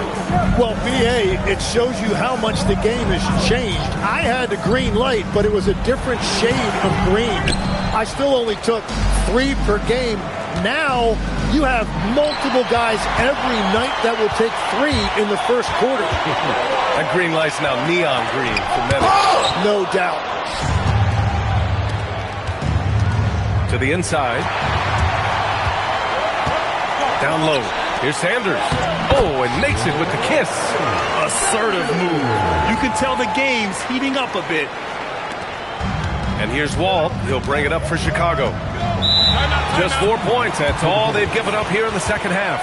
And so Billy Donovan calls timeout. He's going to take a moment to give him a breather and talk things over.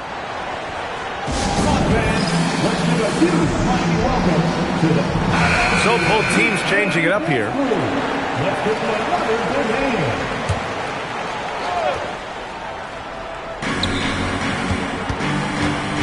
Williamson, right side. Pass to Wall. Now here's Williamson. Still no points. Hayward's shot is off. Here's Horry, guarded by Hayward. Horry passes to Carter Williams. Here's Horry. Here's Carter Williams. Shot clock at 6. From 12 feet. Here's Greenwood. It's rebounded by Zubats. Zubats has got rebound number 12 now. Tenacity on the glass. Zion not fazed by the contact. That is exactly where Williamson is unstoppable. Middleton covering. Pass to Horry. Here's Carter Williams. Shoots from the right block. And he was fouled while in the act of shooting, so he'll take 2 free throws. Well, not a whole lot of experience, but you watch Jaime Jaquez, Tim. He looks like a 10-year vet out there. Yeah, BA, part of that is because he's a 4-year college guy, and now he's plug and play. He's got great footwork, he's tough, and he has a high IQ for the game. Unable to knock them all down, but still, he puts them up by 1. Hayward for 3. It's down. His 7th make in 13 attempts today. He's hit a pair of 3s each half, making a significant impact. Out to the right wing.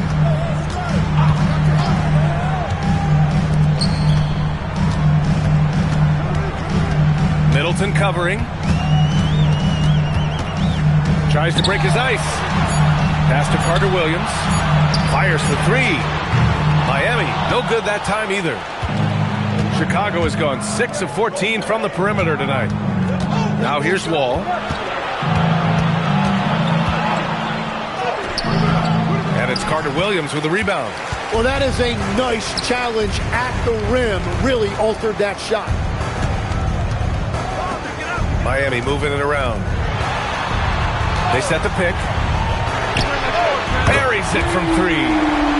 11 points in the game. That's his first from distance this half, which gives him 3 for the night. Wall, the pass to Williamson. Hayward for 3. And again, it's Chicago with a 3. That's 5 threes for him tonight and his 3rd of the half. Pass to Sanders. Here's Carter Williams. Wall covering. Oh, it's blocked by Williamson. And this coaching staff loves seeing that. Williamson with a great job anticipating and coming up with the block. Here's Sanders. 3-pointer. Horry gets the bucket. Horry's gotten himself going with a triple. His first basket of the game. And what a wild one this has been. 8 lead changes, some big plays, and some big mistakes, too. And we've just finished the third quarter. What a tight game we've got going. Miami out in front, leading by 1. And right after this, we'll bring you the start of the final quarter right here on 2K Sports.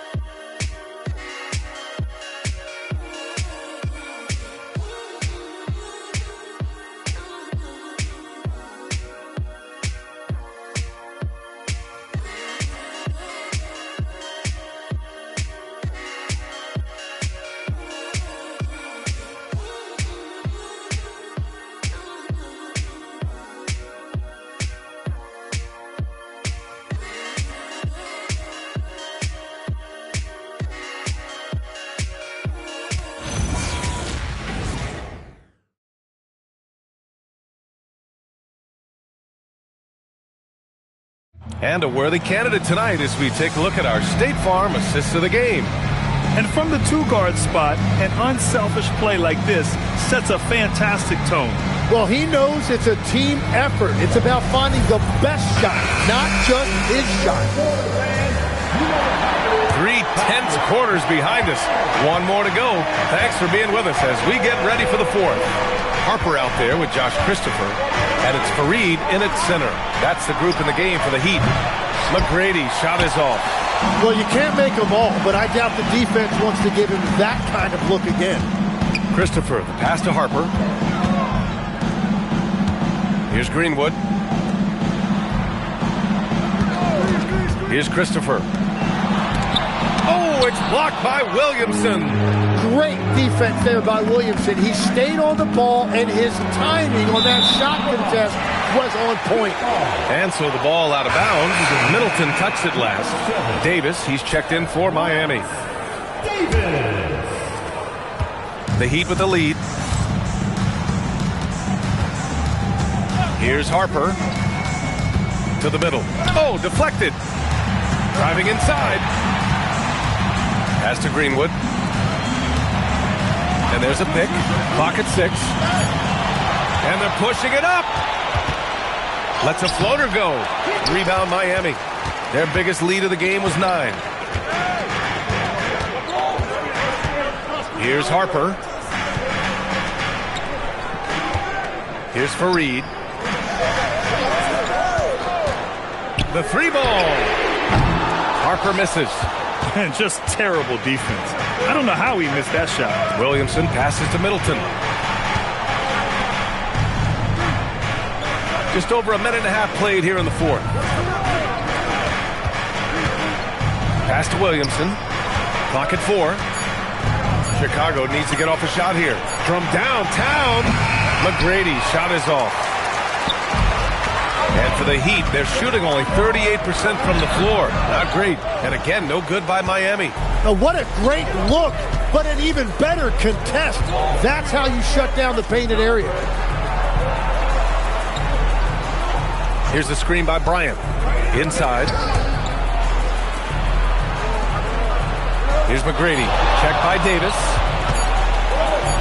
McGrady, good. And the Bulls lead by 1. This is the very definition of a back-and-forth contest. Yes, neither side taking its foot off the gas. I'm expecting a spectacular finish. And so it's Eric Spoelstra with the timeout here. Coach clearly has something he wants to say to his team right now. And the rest of the second courtside for your Heat High Squad, make some noise. And the rest of the second courtside for your Heat High Squad, make some noise.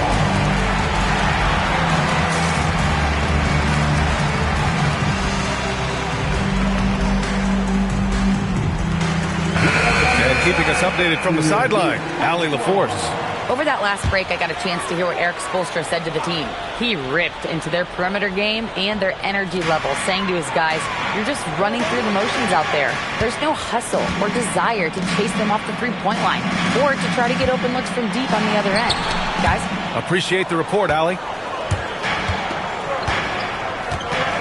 Ball with it. Pass to Williamson. Hayward outside. Three-pointer. That's good. And it's Williamson with the assist. 3 points. Williamson's got his 4th assist in this one. And breaking down some numbers here, the hustle stats for the Bulls. Their defense has been on point all game long. They're out hustling the shooters and swatting down plenty of shots. I've been really impressed with how intense their defense has been. They are picking up steals left and right, which is disrupting their opponent's rhythm. From deep, Hayward. Fareed grabs the board. Fareed's got 6 rebounds now in the game. We played just over 3.5 minutes now in the fourth quarter. Martin, the pass to Sanders. Miami moving it around. Stolen by Wall. Unloads from 13. Buries the jump shot. And the Bulls lead by 4. And he uses the threat of his drive to open up looks for his jumper. Wall is so skilled as a scorer. And so it's Eric Spoelstra with the timeout here. He is not messing around, calling them into the huddle. So both teams making some changes here. Substitution on the court.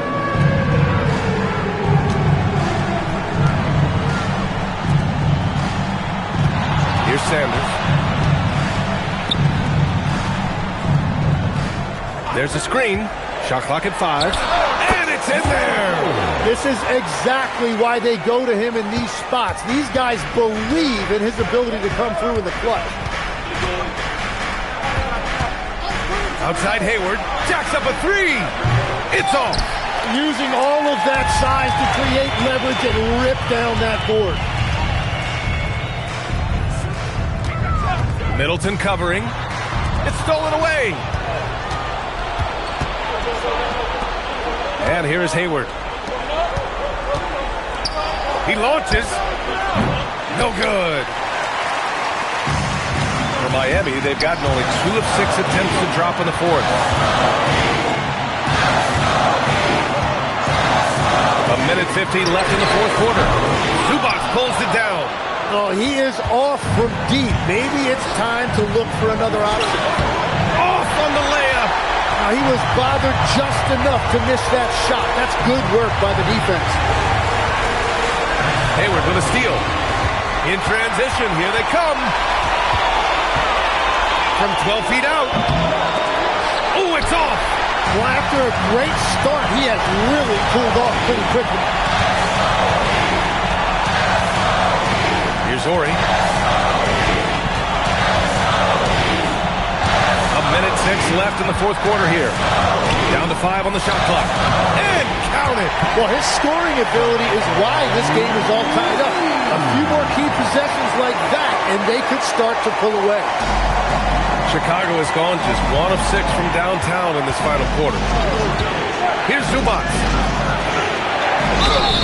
And you have to try to make something happen. I mean, they have to be aggressive at this point, even if it's risking a foul. And he cannot get the first one to drop. Tough one to miss.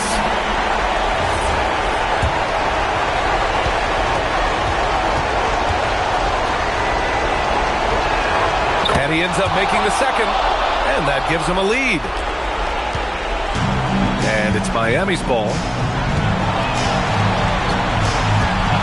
Here's Carter Williams. It's tipped. Hayward with a steal. Whoa! Oh, it doesn't go. So it's Miami now. They've given up just 8 points in the fourth. Using the glass to lay it in. Now, that's one to remember. What an impact on the game. What a big-time shot. Those are the moments you dream about as a kid. And timeout is called by Billy Donovan. The pressure is on, and he's got a plan to share with his guys. How do you think this is going to play out? It's always interesting to see what play a coach has saved for a situation like this. I am really curious to see what he's got in store here.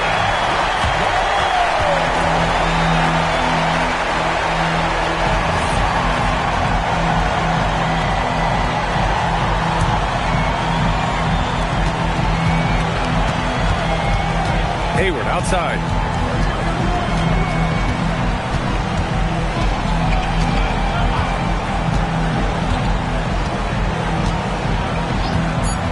Here's Zubac.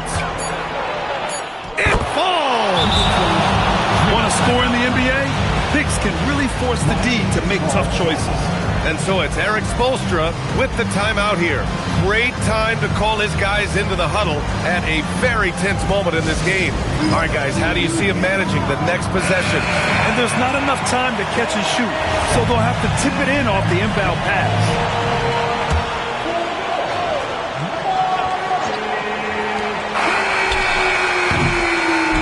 So a close game sees Chicago taking this one. And this was an emotional win for them, no doubt about it.